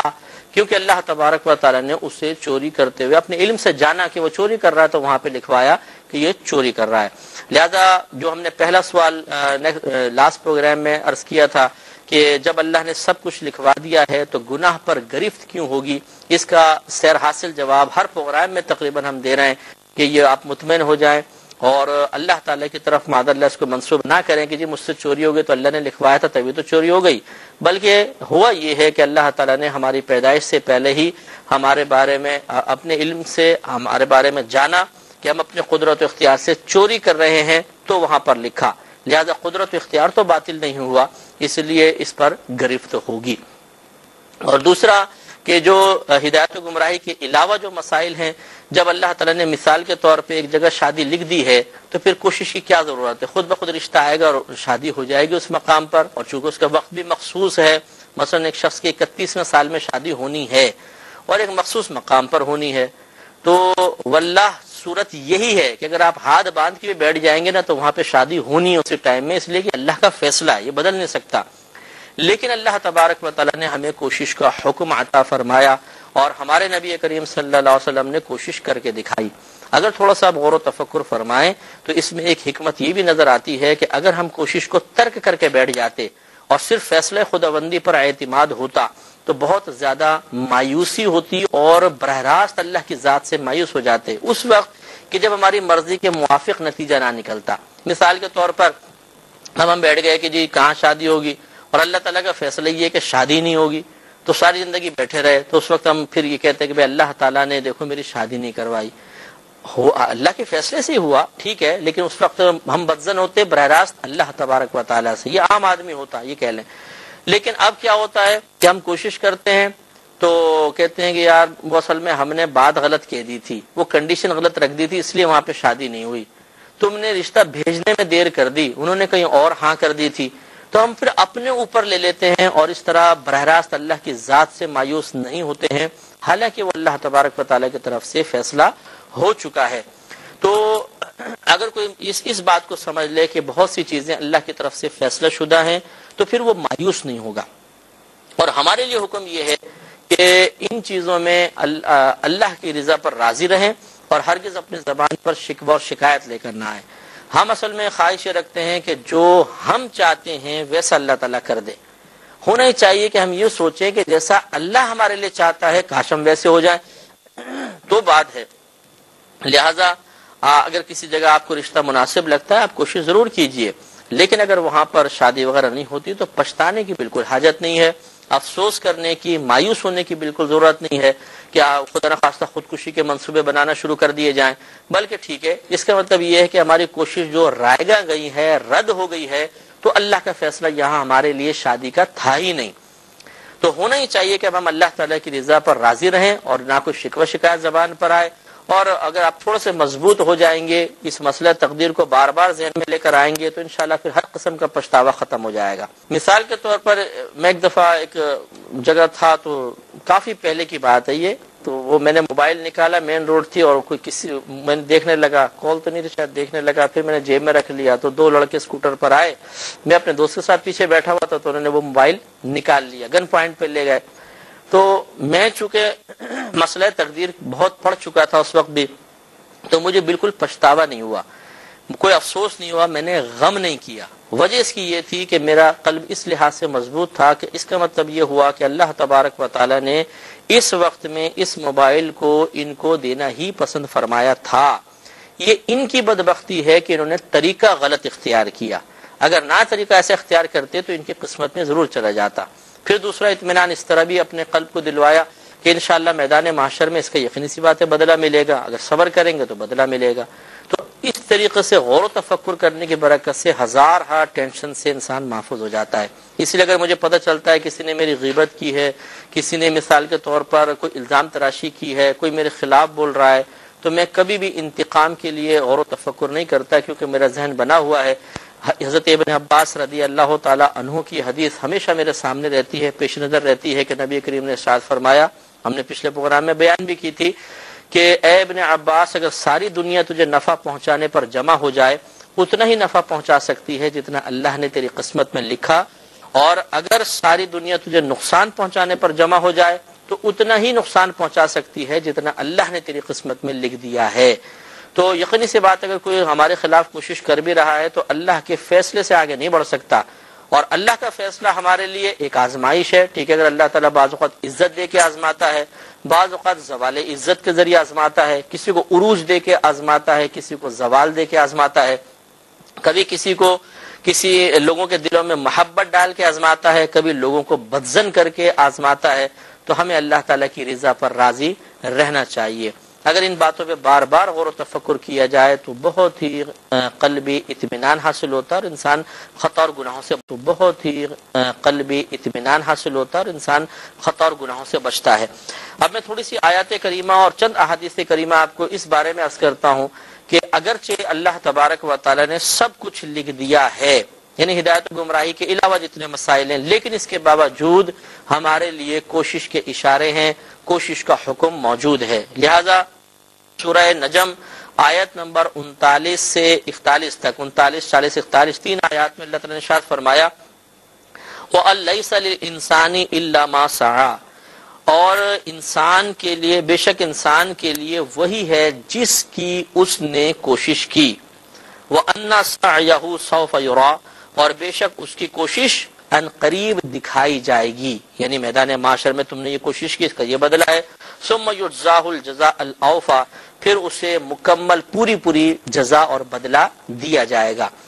تو معلوم یہ ہوا کہ انسان کو کوشش کرنے کا حکم ہے، اس کو مجبور محض ہو کر بیٹھ نہیں جانا چاہیے، اپنے آپ کو بیکار نہیں کر لینا چاہیے، ہر چیز کی کوشش کرے، نیکی کی بھی کوشش، گناہ سے بچنے کی کوشش، اس کے علاوہ دنیاوی جیسے اسباب ہوتے ہیں، کاروبار کرنا، اپنے بچوں کی تربیت کے لیے کوشش کرنا، بلکہ اللہ نے مکلف بنایا۔ آپ کو معلوم ہے کہ بہت سی چیزوں کا کوشش ہمیں جاری رکھنی چاہیے، نتیجے کو اللہ کے سپرد کرنا چاہیے۔ اسی طرح سورہ کہف آیت نمبر 29 میں اللہ تعالیٰ فرماتا ہے کہ فمن شاء فلیؤمن ومن شاء فلیکفر، تو جسے چاہے، تو جو شخص چاہے تو وہ ایمان لے آئے، اور جو چاہے تو وہ کفر اختیار کرے۔ یعنی کہنے کا مطلب اختیار دینا نہیں ہے، بلکہ کوشش کا حکم ہے کہ تمہیں ایمان اختیار کرنا ہے اور کفر کو چھوڑنا ہے۔ لیکن اگر تم نہیں مانتے ہو تو ٹھیک ہے، تمہاری مرضی ہے، تم چاہے ایمان اختیار کرو، کفر اختیار کرو، آخرت میں تمہاری گرفت ہوگی، اور جو تم نے عمل اختیار کیا ہوگا اگر اچھا ہوگا تو اس پہ انعام مل جائے گا، ورنہ اس گرفت کے جواب میں تمہیں جہنم میں ڈالا جا سکتا ہے۔ یہاں پر بھی کوشش کا حکم ہے۔ ایک حدیث اس کے بارے میں سماعت فرمائی، ابن ماجہ کی حدیث ہے، 2133 نمبر یہ حدیث پاک ہے۔ حمید ساعدی رضی اللہ تعالیٰ عنہ کہتے ہیں کہ قال رسول اللہ صلی اللہ علیہ وسلم اجملوا فی طلب الدنیا، کہ تم دنیا کو طلب کرنے میں احسن طریقہ اختیار کرو، اچھا طریقہ اختیار کرو۔ فإن كل ميسر لما خلق له، کیونکہ ہر شخص کے لیے وہی کام آسان کر دیا جاتا ہے جس کے لیے اسے پیدا کیا گیا ہے۔ تو معلوم یہ ہوا کہ دیکھیں نبی کریم نے طلب دنیا کے لیے بھی عمل اختیار کرنے اور اچھے انداز سے اختیار کرنے کا حکم دیا، اور یہ بیان فرما دیا کہ ہر شخص کو وہی ملے گا جس کے لیے وہ پیدا کیا گیا ہے، نتیجہ وہی نکلے گا کہ جو اللہ تبارک و تعالی نے ہمارے لیے فیصلہ کر دیا ہے۔ حضرت جابر رضی اللہ تعالیٰ عنہ سے مروی ہے، مسلم کی حدیث ہے، حدیث نمبر 4788 ہے۔ یہ کہتے ہیں کہ جاء سراقہ بن مالک بن جعشم، کہ حضرت سراقہ بن مالک بن جعشم نبی کریم صلی اللہ علیہ وسلم کے پاس حاضر ہوئے، اور انہوں نے کچھ آپ سے سوالات کی، طویل حدیث ہے تو میں مختصر کر رہا ہوں۔ تو انہوں نے یہ پوچھا کہ یا رسول اللہ صلی اللہ علیہ وسلم، جب قلم سب کچھ لکھ چکے ہیں تو کیا پہلے ہی پوچھا کہ قلم سب کچھ لکھ چکے ہیں یا ہم بالکل جدید کوئی نیک عمل کرتے ہیں؟ تو نبی کریم صلی اللہ علیہ وسلم نے ارشاد فرمایا کہ لا بل فیما جفت بہ الاقلام وجرت بہ المقادیر، سرکار نے فرمایا کہ نہیں، قلم قدرت سب کچھ لکھ کر خشک ہو چکا ہے اور تقدیریں جاری ہو چکی ہیں۔ یعنی اب تم نئے سرے سے کوئی عمل نہیں کر رہے ہو کہ اللہ کے فیصلے کے بغیر کوئی عمل کر رہے ہو، اللہ تعالیٰ تمہارے لیے فیصلے سب کر چکا ہے۔ تو وہی جو سوال بیدار ہوتا ہے ہمارے ذہنوں میں بھی، قالت، انہوں نے عرض کی ففیم العمل، یا رسول اللہ تو پھر عمل کس چیز کا رہا؟ جب سب اللہ نے فیصلہ کر دیا تو پھر ہم عمل کیوں کریں؟ تو نبی کریم صلی اللہ علیہ وسلم نے فرمایا فقال اعملوا فکل میسر، سرکار نے فرمایا تم عمل کرو، ہر شخص کو آسانی دی گئی ہے۔ مراد کہنے کا یہ ہے کہ تم عمل کرو۔ اللہ تبارک و تعالیٰ کی یہ عادت کریمہ ہے کہ عمل کا نتیجہ مرتب کر کے سامنے لاتا ہے، اگرچہ وہ پہلے سے فیصلہ شدہ ہوتا ہے۔ لیکن آپ یہ غور و تفکر فرمائیں گے، حضرت سفیان ثوری رحمۃ اللہ علیہ کا یہ بڑا پیارا فرمان عالی شان ہے، وہ کہتے ہیں کہ اگر رزق عقل سے حاصل ہوتا تو دنیا کے سارے بے وقوف بھوکے مر جاتے، اور یقینی سی بات ہے کہ عقل مند حضرات جو ہیں وہ نہیں چاہیں گے کہ کوئی اور ہم سے آگے بڑھے تو ساری دولت اپنے پاس جمع کر لیتے، لیکن آپ دیکھتے ہیں کہ عقل مند بھی بہت اوپر سے ایک دم نیچے آ جاتا ہے۔ اور اگر آپ پاگل خانے میں چلے جائیں تو ایسے لوگ جن کی عقل ہی بیچاروں کی ختم ہو چکی ہے، ان کی خدمت وہ لوگ کر رہے ہوتے ہیں جو صاحب عقل ہوتے ہیں. یعنی اللہ تبارک و تعالیٰ کا فیصلہ دیکھیے کہ پاگل کی خدمت عقل مند انسان کر رہا ہوتا ہے. تو یہ اللہ کی تقسیم ہے. اگر سب چیزیں اپنی کوشش اور عقل سے ہی حاصل ہوتی تو پھر سب لوگ جو عقل مند تھے وہ دنیا بھر کے بے وقوفوں سے سب کچھ چھین کے اپنے بعد جمع کر لیتے. لیکن ایسا نہیں ہے. بے وقوف بھی گزارا کر رہا ہے اور بعض اوقات بے وقوف عقل مندوں سے زیادہ گزارا کرتا ہے کہ عقل مند کی تدبیر رائگاں چلی جاتی ہے, اس کو ٹھوکر لگ جاتی ہے, اور بے وقوفی کے اندر ایک عمل کرتا ہے لیکن اس کو بینیفٹس حاصل ہو جاتے ہیں, جس سے اشارہ مل جاتا ہے بلکہ یقین حاصل ہوتا ہے کہ ہاں اللہ تبارک و تعالیٰ کا فیصلہ کار فرما ہے کہ اس کی عقل کے باوجود اس کی کوشش رائگاں گئی اور اس کی بے وقوفی کے باوجود اس کے عمل سے اس کو فائدہ حاصل ہو گیا. تو اصل چیز عمل نہیں ہے, حقیقتاً اصل چیز اللہ تبارک و تعالیٰ کا فیصلہ ہے. اب ایک مزید سوال بیدار ہوتا ہے کہ جو اللہ تبارک و تعالیٰ نے لوح محفوظ پر لکھوا دیا, کیا اس میں کوئی تبدیلی ممکن ہے؟ جیسے کہ حدیث وغیرہ کے اندر ہے, میں پڑھ کے آپ کو عرض کروں گا کہ دعا تقدیر کو بدل دیتی ہے, یا ہمارے یہاں مقول و مشہور ہے کہ تدبیر تقدیر کو بدل دیتی ہے. اسی طریقے سے حضرت غوث پاک رضی اللہ تعالی عنہ کی طرف حضرت شیخ عبد القادر جیلانی رحمۃ اللہ علیہ کی طرف منسوب کیے جاتا ہے کہ آپ یہ فرماتے ہیں کہ میں لوح محفوظ کے لکھے ہوئے کو بدل دیا کرتا ہوں. تو کیا واقعی لوح محفوظ میں تبدیلی ہو سکتی ہے؟ تو اس کا جواب یہ ہے کہ جو اللہ تبارک و تعالی نے لوح محفوظ پر لکھوا دیا اس میں بالکل تبدیلی نہیں ہو سکتی ہے. اس لیے کہ آپ کو بارہا ہم نے بتایا کہ اللہ تبارک و تعالی نے جو کچھ ہمارے لیے فیصلے فرمائے وہ وہاں پر لکھے. اگر اس میں تبدیلی ہوگی تو پھر اللہ تبارک و تعالی کا ایک تو بعض صورتوں میں جاہل ہونا لازم آئے گا, معاذ اللہ ثم معاذ اللہ, جہالت کی نسبت اللہ کی طرف ہو جائے گی. یہ ہدایت گمراہی کے مسائل ہیں. مثلا ایک آدمی کے لیے لکھوایا وہ جہنمی ہے اور وہ جنتی ہو گیا, تو اس کا مطلب ہے اللہ کو پتہ ہی نہیں تھا, یہ غلط ہوگا. اور جو کثیر چیزیں جو مطلب آیات اور احادیث ہم نے بیان کی وہ ظاہر کرتی ہیں کہ لوح محفوظ میں جو کچھ لکھوا دیا گیا وہ ثابت شدہ ہے, وہ کبھی بدلے گا نہیں, اس میں نہ کمی ہوگی نہ زیادتی. جیسے کہ آپ کو حدیث سنائی تھی, دوبارہ عرض کر دیتا ہوں, مسلم کی حدیث ہے, حدیث نمبر 4782 کہ حضرت حذیفہ بن اسید رضی اللہ تعالی عنہ کہتے ہیں کہ نبی علیہ صلی اللہ علیہ وسلم کہ یہ بات نبی کریم صلی اللہ علیہ وسلم کے ذریعے ہم تک پہنچی ہے کہ قال, آپ نے فرمایا, يدخل الملك على النطفة بعدما تستقر في الرحم 40 أو 45 ليلة, کہ ایک فرشتہ ماں کے رحم میں آتا ہے اس نطفے کے پاس جو ماں کے رحم میں ہے. جب وہ نطفہ ماں کے رحم میں قرار پکڑ چکا ہوتا ہے 40 راتیں یا 50 راتیں وہ قرار پکڑ چکا ہوتا ہے. یہ ایک روایت میں, اور آپ کو 4 مہینے کی روایت بھی بیان کی تھی. فیقول, پھر وہ اللہ تعالیٰ سے کہتا ہے, یا ربی اشقی اور سعید, اے میرے رب یہ شقی ہے یا سعید, یعنی جنتی ہے جہنمی. فیکتبانی, تو اس کے لیے دونوں چیزیں لکھ دی جاتی ہیں. فیقول, پھر وہ پوچھتا ہے کہ اے ربی, اے میرے رب, الذکر او انثى, یہ مذکر ہوگا یا مؤنث. فیکتبان, یہ دو چیزیں بھی اس کے لیے لکھ دی جاتی ہیں کہ مذکر ہے یا مؤنث ہے. وَيُكْتَبُ عَمَلُهُ وَأَثَرُهُ وَأَجَلُهُ وَرِزْقُهُ, اور لکھ دیا جاتا ہے اس کا عمل, اس کے اثرات وغیرہ, جو کچھ نشانات وہ قائم کرے گا, اس کی موت, اس کا رزق. ثُمَّ تُطْوَى الصُّحُفُ, پھر صحیفے لپیٹ دیے جاتے ہیں. فَلَا يُزَادُ فِيهَا وَلَا يُنْقَصُ, تو نہ اس میں کوئی زیادتی ہوگی اور نہ اس میں کمی ہوگی. تو یہ فیصلہ شدہ ہے. باقی یہ کہ لوح محفوظ میں جو دعا کے ذریعے تبدیلی کا تصور پیدا ہوتا ہے اس کی حقیقت کیا ہے, یہ انشاءاللہ نیکسٹ پروگرام میں. مسئلہ تقدیر کا آج انشاءاللہ یہ آخری پروگرام ہوگا. اس میں ابھی تک جو ہم بیان کر چکے ہیں اس کا خلاصہ یہی ہے کہ اللہ تبارک و تعالی نے ہم لوگوں کے پیدا ہونے سے کئی ہزار سال پہلے قلم کے ذریعے لوح محفوظ پر ہماری پوری تقدیر کو لکھوا دیا. یہ کہہ لیں کہ بہت سی چیزیں لکھوا کر انہیں مقرر کر دیا کہ ہمارے ساتھ ایسا معاملہ ہوگا. لیکن جو کچھ لکھوایا اس کے 2 حصے ہیں. ایک حصہ تو ایسا ہے کہ جس میں کوئی تبدیلی کی گنجائش نہیں ہے اور ہمیں اس میں کوئی قدرت و اختیار بھی نہیں ہے. اللہ تبارک و تعالی نے جو ہمارے لیے فیصلہ کرنا چاہا وہ مقرر کر دیا. اور بعض چیزیں ایسی ہیں جو لکھوا تو دی گئی ہیں لیکن اللہ تبارک و تعالی کا ارادہ یہی تھا کہ بندوں کو جب دنیا میں بھیجا جائے گا پیدا کیا جائے گا تو انہیں ان معاملات میں قدرت و اختیار دیا جائے گا۔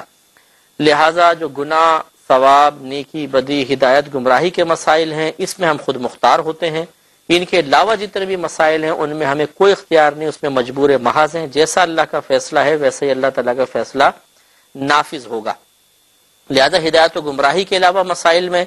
ہمیں اللہ کی رضا پر راضی رہنے کا حکم ہے۔ ہاں، کوشش ترک نہیں کرنی چاہیے یہ سوچ کر کہ جو اللہ نے لکھا ہے وہ تو ملے گا تو کوشش کس چیز کی رہی۔ یہ تو پہلے ہی ہم نے آپ کو وضاحت کر دی کہ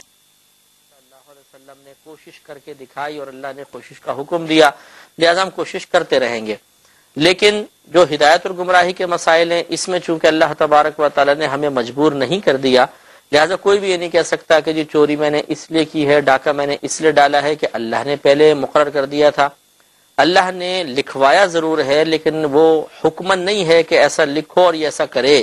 تو ہم پہ مسلط نہیں کر دیا گیا، نافذ نہیں کر دیا گیا، بلکہ اللہ تبارک و تعالی نے اپنے علم کے ذریعے جانا۔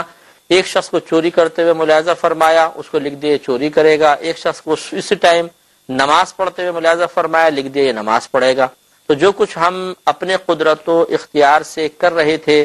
اللہ تبارک و تعالی نے اپنے علم کے ذریعے ہماری پیدائش سے پہلے ہی جان لیا اور اسے وہاں پر لکھوا دیا۔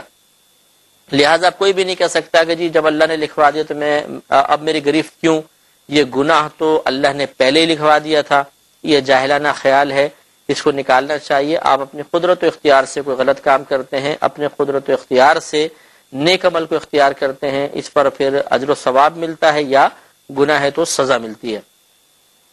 ایک کویسچن جو آخر میں ہم نے عرض کیا تھا کہ کیا لوح محفوظ کے لکھے ہوئے میں تبدیلی ممکن ہے، تو شرعی مسئلہ یہی ہے، علماء اسلام اس پر متفق ہیں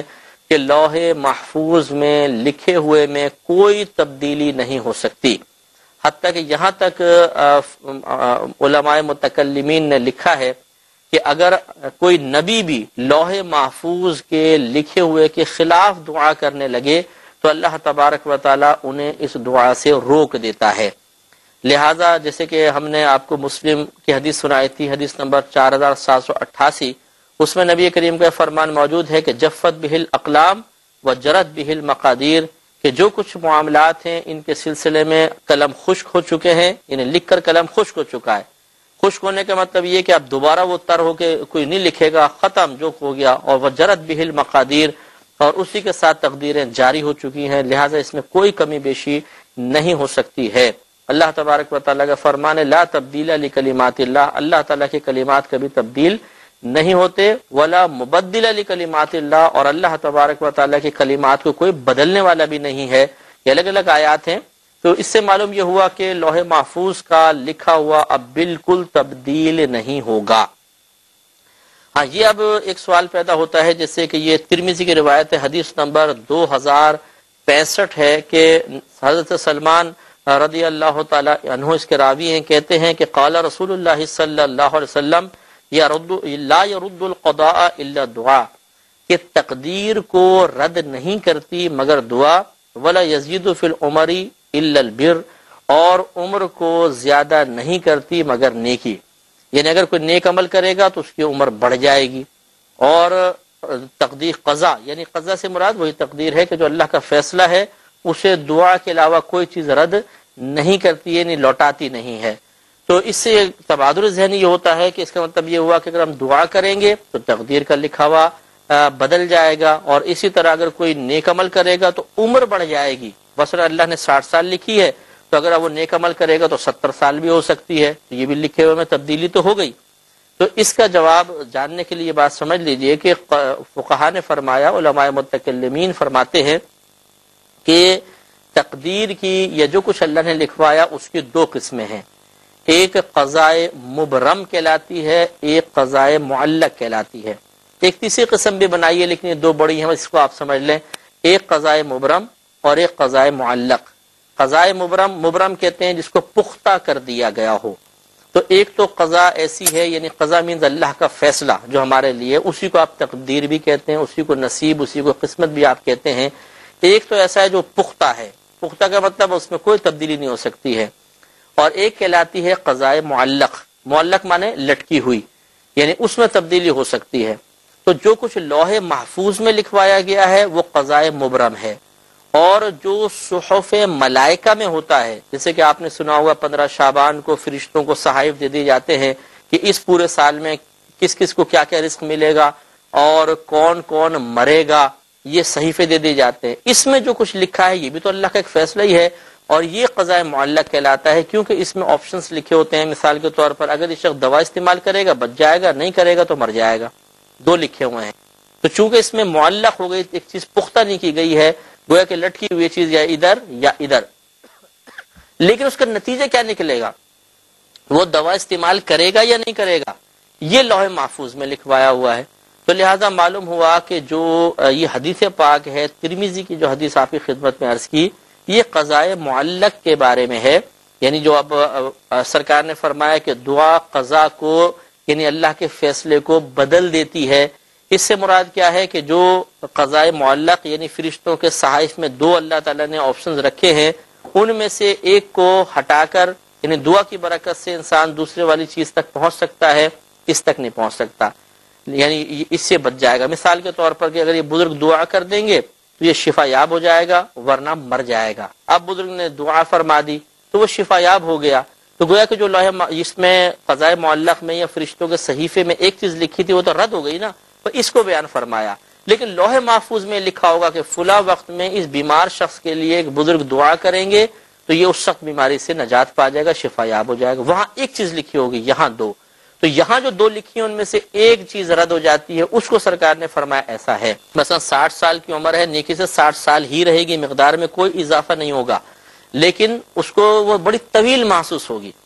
کہ مثلا اتنی اللہ تعالیٰ اس کو فراوانی چیزوں کی عطا فرمائے گا، ٹینشن سے بچائے گا، کثرت مصروفیات سے بچائے گا، کہ اس کو وہ 60 سال ہی بہت زیادہ لگیں گے، اور جو تفکرات میں ہوتا ہے اس کو کتنی ہی طویل عمر دے دی جائے اسے بڑی مختصر سی محسوس ہوتی ہے۔ یا تو یہ مطلب ہے، اور یا وہی ہے کہ صحف ملائکہ کے اندر یہ لکھا ہوگا کہ اگر یہ نیکی نہیں کرے گا تو 50 سال عمر ہے، نیکی کرے گا تو 60 سال عمر ہے، دو چیزیں لکھی ہیں۔ اب اگر نیکی کر لی اس نے تو پہلے والی چیز رد، نہیں کی تو یہ رد، لیکن وہ کرے گا یا نہیں کرے گا یہ لوح محفوظ میں لکھا ہوا ہے۔ لہٰذا اگر وہ نہیں کرنا ہوگا تو وہاں لکھا ہوگا یہ نیکی نہیں کرے گا، عمر 50 سال رہے گی، اور اگر کرنی تھی اس کی قسمت میں ہے تو اللہ نے وہاں پہ لکھوایا کہ یہ نیکی کرے گا اور اس کی عمر 60 سال ہوگی۔ تو وہاں والے لکھے ہوئے میں کوئی تبدیلی نہیں ہو سکتی ہے، اس پر علماء متفق ہیں۔ ان دونوں کے بارے میں آپ کی خدمت میں عرض کرتا ہوں، لیکن پہلے ایک اور جہت سے ذرا اس کو دیکھ لیجئے کہ جو کچھ لوح محفوظ میں لکھوایا ہم نے آپ کو بتایا کہ اس میں دو پہلو ہیں، ایک میں انسان مجبور محض ہے اور پہلو ہے، ایک میں انسان مجبور محض ہے اور ایک میں خود مختار ہے۔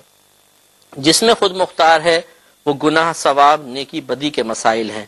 ان میں لوح محفوظ میں لکھے ہوئے میں تبدیلی اس لیے نہیں ہو سکتی ہے کہ اگر تبدیلی مان لی جائے تو اللہ تبارک و تعالی کی طرف معاذ اللہ لا علمی، کم علمی یا جہالت کی نسبت ہوگی۔ مثلا اللہ تعالیٰ نے ایک شخص کے لیے لکھوایا کہ اس وقت یہ چوری کرے گا، اور وہ اگر چوری نہ کرے بالفرض تو اس کا مطلب اللہ تعالیٰ کو معلوم ہی نہیں تھا کہ چوری کرے گا، تو اللہ تعالیٰ کی طرف جہالت کی نسبت ہو جائے گی۔ لہذا جو اللہ نے لکھوایا ہے ویسا ہی ہوگا، لیکن ہم تفصیل خوب بیان کر چکے ہیں کہ لکھوا کر مسلط نہیں کیا گیا، بلکہ اللہ تعالیٰ نے اپنے علم سے جانا کہ کون اپنے قدرت و اختیار سے کیا کیا کر رہا ہے، وہ وہاں پہ لکھوایا۔ اور جو دوسرا حصہ ہے یعنی ہدایت اور گمراہی کے علاوہ جتنی بھی چیزیں ہیں اس کے اندر بھی تبدیلی نہیں ہو سکتی ہے، اس لیے کہ یہ اللہ تعالیٰ نے ہمارے لیے فیصلہ کر لیا ہے، اور نبی کریم نے واضح فرما دیا کہ اب کوئی کمی نہیں ہو سکتی، کوئی زیادتی نہیں ہو سکتی، قلم قدرت خشک ہو چکا ہے۔ لہذا دونوں کے بارے میں پھر یہ فیصلہ ہوا کہ لوح محفوظ پہ لکھے ہوئے میں کوئی تبدیلی نہیں ہو سکتی ہے۔ تو پہلے دیکھ لیجئے کہ جو لوح محفوظ میں لکھا ہوا ہے اس میں کوئی تبدیلی نہیں ہو سکتی، اس کے بارے میں چند روایات۔ بخاری کی حدیث پاک ہے اور باب قائم کیا ہے کہ جف القلم علی علم اللہ، خشک ہو گیا قلم اللہ تعالیٰ کے علم کے مطابق۔ حضرت ابو ہریرہ رضی اللہ تعالی عنہ اس کے راوی ہیں، یہ کہتے ہیں کہ قال لی النبی صلی اللہ علیہ وسلم، نبی کریم صلی اللہ علیہ وسلم نے میرے لیے ارشاد فرمایا کہ جف القلم بما انت لاق، اے ابو ہریرہ جو کچھ چیز تجھے ملنے والی ہے اس کے سلسلے میں قلم قدرت خشک ہو چکا ہے۔ یعنی جو تیرے لیے لکھوا کر، جیسے آپ نے دیکھا ہوگا ججز حضرات ہوتے ہیں جب کوئی پھانسی وغیرہ کا فیصلہ کر دیتے ہیں تو قلم کو توڑ دیتے ہیں تاکہ اس کو کچھ چینج نہ کر سکے، وہ مخصوص نبیں ہوتی ہیں، اس کو توڑ دیا جاتا ہے۔ تو گویا کہ سرکار یہ بیان فرما رہے ہیں کہ جو تیرے لیے اللہ نے قلم قدرت سے لکھوایا اس کے بعد وہ قلم خشک ہو چکا ہے۔ خشک ہونے کا مطلب یہ ہے کہ اگر دوبارہ اس کو اندر تبدیلی کرنی ہوتی، دوبارہ اس کو ڈبو کے یقینی سی باتیں لکھنا ہوتا، تو خشک ہو چکا ہے، یعنی اب وہ کبھی تر نہیں ہوگا تو اس میں تبدیلی بھی نہیں ہو سکتی ہے، لہذا لوح محفوظ کے لکھے ہوئے میں کوئی تبدیلی نہیں ہو سکے گی۔ مسلم کی روایت حدیث نمبر 4814 میں ام حبیبہ رضی اللہ تعالی عنہا جو نبی کریم صلی اللہ علیہ وسلم کی زوجہ مبارکہ تھیں، یہ حضرت سفیان رضی اللہ تعالی عنہ کی صاحبزادی ہیں اور حضرت معاویہ رضی اللہ تعالی عنہ کی بہن ہیں۔ تو نبی کریم صلی اللہ علیہ وسلم نے ان ایک دفعہ دعا کرتے ہوئے ملاحظہ فرمایا، جس سے مراد ان کی یہ تھی کہ اللہ تعالیٰ تو مجھے جو میرے شوہر ہیں، میرے والد ہیں، میرے بھائی ہیں، ان سے نفع اٹھانے کی توفیق عطا فرما۔ اور یہ شارح نے لکھا ہے، اس سے مراد آپ کی یہ تھی کہ جتنی تو نے انہیں عمریں عطا فرمائی ہیں، جو فائدے عطا فرمائے ہیں، سب مجھے بھی عطا فرما دے۔ تو یہ کہتی ہیں کہ یعنی راوی کہتے ہیں کہ آپ نے دعا کر رہی تھیں کہ اللہم امتعنی بزوجی رسول اللہ صلی اللہ علیہ وسلم، اے اللہ تعالیٰ تو مجھے نفع عطا فرما دے میرے شوہر رسول اللہ صلی اللہ علیہ وسلم کے ساتھ، و ابی سفیان اور میرے والد ابو سفیان کے ساتھ، و بھی اخی معاویہ اور میرے بھائی معاویہ کے ساتھ۔ قالا، یہ راوی کہتے ہیں کہ فقال النبی صلی اللہ علیہ وسلم، کہ نبی کریم صلی اللہ علیہ وسلم نے ارشاد فرمایا۔ تو پہلے جو کچھ فرمایا اس کے خلاصہ یوں سماعت فرما لے کہ سرکار نے منع فرمایا کہ تم یہ مخصوص چیزوں کے لیے دعا نہ کرو، اس لیے کہ اللہ تعالیٰ تمہارے لیے جو فیصلہ کر چکا ہے، ہو سکتا ہے یہ چیزیں تمہاری قسمت میں نہ ہوں، تو تم ایک ایسی چیز کا سوال کر رہی ہو کہ جو اللہ نے تمہاری قسمت میں لکھا ہی نہیں، اور لوح محفوظ میں لکھا ہوا تو تبدیل ہو نہیں سکتا، لہذا ایسا نہیں ہے کہ تمہارے دعاؤں کی وجہ سے چیزیں مل جائیں۔ تو بہتر یہ ہے کہ تم صرف اللہ تعالیٰ کے عذاب کی پناہ مانگو اور اس کا فضل طلب کرو۔ اب یہ دیکھیے نبی کریم صلی اللہ علیہ وسلم نے ارشاد فرمایا کہ قد سألت اللہ، بے شک تو نے سوال کیا ہے اللہ تبارک و تعالی سے، لآجال مدروبۃ، ان مدتوں کا جو مقرر کر دی گئی ہیں، یعنی تم نے طویل عمر مانگنے کی کوشش کی، حالانکہ یہ مدت تو اللہ کی طرف سے مقرر ہے، وہ ایام معدودۃ، اور تم نے سوال کیا ہے اللہ تعالیٰ سے گنے ہوئے دنوں کا، کہ اللہ تعالیٰ نے تو گنتی مقرر کر دی ہے، تم زیادہ کی طلب کر رہی ہو، وہ ارزاق مقسومۃ، اور تم نے ایسی رزقوں کا سوال کیا ہے جو پہلے سے تقسیم شدہ ہیں، وہ اللہ نے تقسیم کر دی ہیں، گویا کہ تمہارے حق میں اس کی تقسیم ہو چکی ہے، فیصلہ ہو چکا ہے، تو اب زیادہ کیسے ہو سکتا ہے؟ لن يعجل شيئا قبل حله، لہذا سرکار نے فرمایا کہ کوئی بھی ہرگز جلدی نہیں کی جائے گی کسی بھی شے کی اس کے اترنے سے پہلے، یعنی جو اللہ نے تمہارے لیے فیصلہ کیا اس سے پہلے ایسا نہیں ہے کہ کوئی شے تمہیں پہلے مل جائے، او یؤخر شيئا عن حله، اور اسی طرح کوئی چیز مؤخر نہیں کی جائے گی اترنے سے پہلے، یعنی جب وہ چیز اترے گی تو پھر اس کے بعد اس میں تاخیر نہیں ہے، گویا کہ اللہ نے ایک فیصلہ کر لیا کہ یہ چیز تمہیں اس وقت ملے گی، تو پھر وہ مؤخر نہیں ہو سکتی ہے کہ کوئی ہمارے لیے بد دعا کر دے کہ اللہ تعالیٰ اس کو رزق نہ ملے، لیکن اللہ کا فیصلہ ہے کہ ملے، تو پھر وہ مؤخر نہیں ہو سکتا، وہ مل کر رہے گا۔ لہٰذا سرکار مدینہ صلی اللہ علیہ وسلم نے پھر مشورہ عطا فرمایا، نصیحت فرمائی کہ وَلَوْ كُنْتِ سَأَلْتِ اللَّهَ أَنْ يُعِيذَكِ مِنْ عَذَابٍ فِي النَّارِ، اور اگر تم سوال کرتی اللہ تعالیٰ سے تو تم یہ سوال کرو کہ وہ پناہ دے دے تمہیں آگ کے عذاب سے، او عذاب فی القبر، یا قبر کے عذاب سے، اگر تم یہ اللہ سے سوال کرتی تو کانا خیرن و افضلا، تو یہ تمہارے لیے بہتر بھی ہوتا اور افضل بھی ہوتا۔ تو گویا کہ ہمیں ایک تعلیم دے دی گئی کہ کوئی چیز مخصوص کر کے اللہ سے طلب مت کرو، یہ بہت ہی امپورٹنٹ حدیث پاک ہے، ذرا توجہ فرمائیں، کیونکہ بسا اوقات اگر ایک چیز کو ہم مرکز دعا بنا کر بار بار طلب کریں گے اور وہ چیز ہمارے حق میں نہیں ہے یا اللہ کا فیصلہ نہیں ہے، تو گویا کہ ہم اللہ کی تقسیم کو بدلنے کے لیے دعا کر رہے ہیں۔ مثال کے طور پہ ایک شخص آپ سے کہتا ہے یار دعا کرو فلاں جگہ میرا رشتہ ہو جائے، اور وہ بار بار آپ کو فون کرتا ہے کہ جی دعا کر دیں میرے فلاں لڑکی سے میرا رشتہ ہو جائے، یہ لڑکی دعا کرتی ہے، گھر والے کرتے ہیں کہ فلاں لڑکے سے ہو جائے۔ اس میں دیکھیں کوشش ایک الگ چیز ہے، لیکن اس کے پیچھے نہ لگیں، ہو سکتا ہے کہ اللہ تبارک و تعالیٰ نے اس لڑکے کا اس لڑکی سے، لڑکی کا لڑکے سے رشتہ منظور نہ فرمایا ہو، لڑکی کا کہیں اور ہوگا، لڑکے کا کہیں اور ہوگا، اب آپ اس کے لیے بار بار دعا کروا رہے ہیں اور اس کے پیچھے لگ گئے ہیں، تو پھر اس کا مطلب یہ ہے کہ آپ کوشش کر رہے ہیں کہ اللہ تعالیٰ اپنے فیصلے کو بدل دے۔ تو فیصلہ خداوندی تو نہیں بدلے گا، تو لہٰذا بعض صورتوں میں انسان گناہگار ہو سکتا ہے۔ لہٰذا جب اس قسم کی دعا ہو تو مخصوص آپ فرد کا تعین نہ کریں، بلکہ اللہ کی بارگاہ میں دعا کریں کہ اے اللہ تعالیٰ اگر اس شخص سے میری شادی تو نے مقرر کر دی ہے تو آسانی مہیا فرما، یا آپ یوں دعا کریں کہ اللہ تعالیٰ اگر وہاں پہ میرا رشتہ بہتر ہے اور تجھے بھی منظور ہے تو رشتہ کروا دے، یہ ایک اچھی چیز ہے۔ لیکن یہ کہ اے اللہ تعالیٰ بس میں نے تو یہی نکاح کرنا ہے، یہی شادی کرنی ہے، میں نے تو یہی کاروبار کرنا ہے، میں نے تو اسی شخص کے ساتھ رہنا ہے، یہ چیزیں غلط ہوتی ہیں۔ اس طرح مقرر کر کے دعا کرنا اور پھر اس پہ اصرار بھی کرنا بسا اوقات اللہ تعالیٰ کی تقسیم اور رضا کے خلاف ہو جاتا ہے، جس میں گرفت کے پہلو نکل سکتے ہیں۔ ایک اور اس میں حدیث پاک سماعت فرما لیں کہ حضرت ابی خزامہ رضی اللہ تعالیٰ عنہ اپنے والد سے روایت کرتے ہیں، ترمذی کی حدیث پاک حدیث نمبر 2074 ہے، وہ کہتے ہیں کہ انا رجلا اتى النبی صلی اللہ علیہ وسلم، کہ بے شک ایک شخص نبی کریم صلی اللہ علیہ وسلم کے پاس حاضر ہوا، فقالا، تو اس نے عرض کی، یا رسول اللہ، اے اللہ کے رسول، ارأیت رقن نسترقیہا، کہ آپ کیا رائے رکھتے ہیں یا کس طرح دیکھتے ہیں اس منتر کو کہ جس کے ذریعے ہم منتر کرتے ہیں، یعنی پھونکتے ہیں، دم کرتے ہیں، وَدَوَاءً نَتَدَاوَى بِهِ، اور اس دوا کے بارے میں آپ کیا رائے رکھتے ہیں کہ جس کے ذریعے ہم علاج کرتے ہیں، وَتُقَاتًا نَتَّقِيهَا، اور آپ ان احتیاطوں کے بارے میں کیا کہتے ہیں کہ جن کو ہم اختیار کرتے ہیں، کہ هل ترد من قدر اللہ شیئا، کیا یہ اللہ تعالیٰ کی تقدیر میں سے کسی چیز کو لوٹا سکتے ہیں؟ نبی کریم نے فرمایا فقال هي من قدر اللہ، کہ آپ کا کہنے کا مطلب یہ تھا کہ یہ تو خود اللہ کی تقدیر سے ہی ہیں، اگر تم کرتے ہو تو اللہ کی تقدیر سے، کہ اللہ نے اس وقت تمہارے لیے لکھ دیا تھا کہ تم علاج کرو گے، اب ہوگا نہیں ہوگا یہ اس کا فیصلہ ہے۔ اور ایک آخری آیت سماعت فرمائے، پھر انشاءاللہ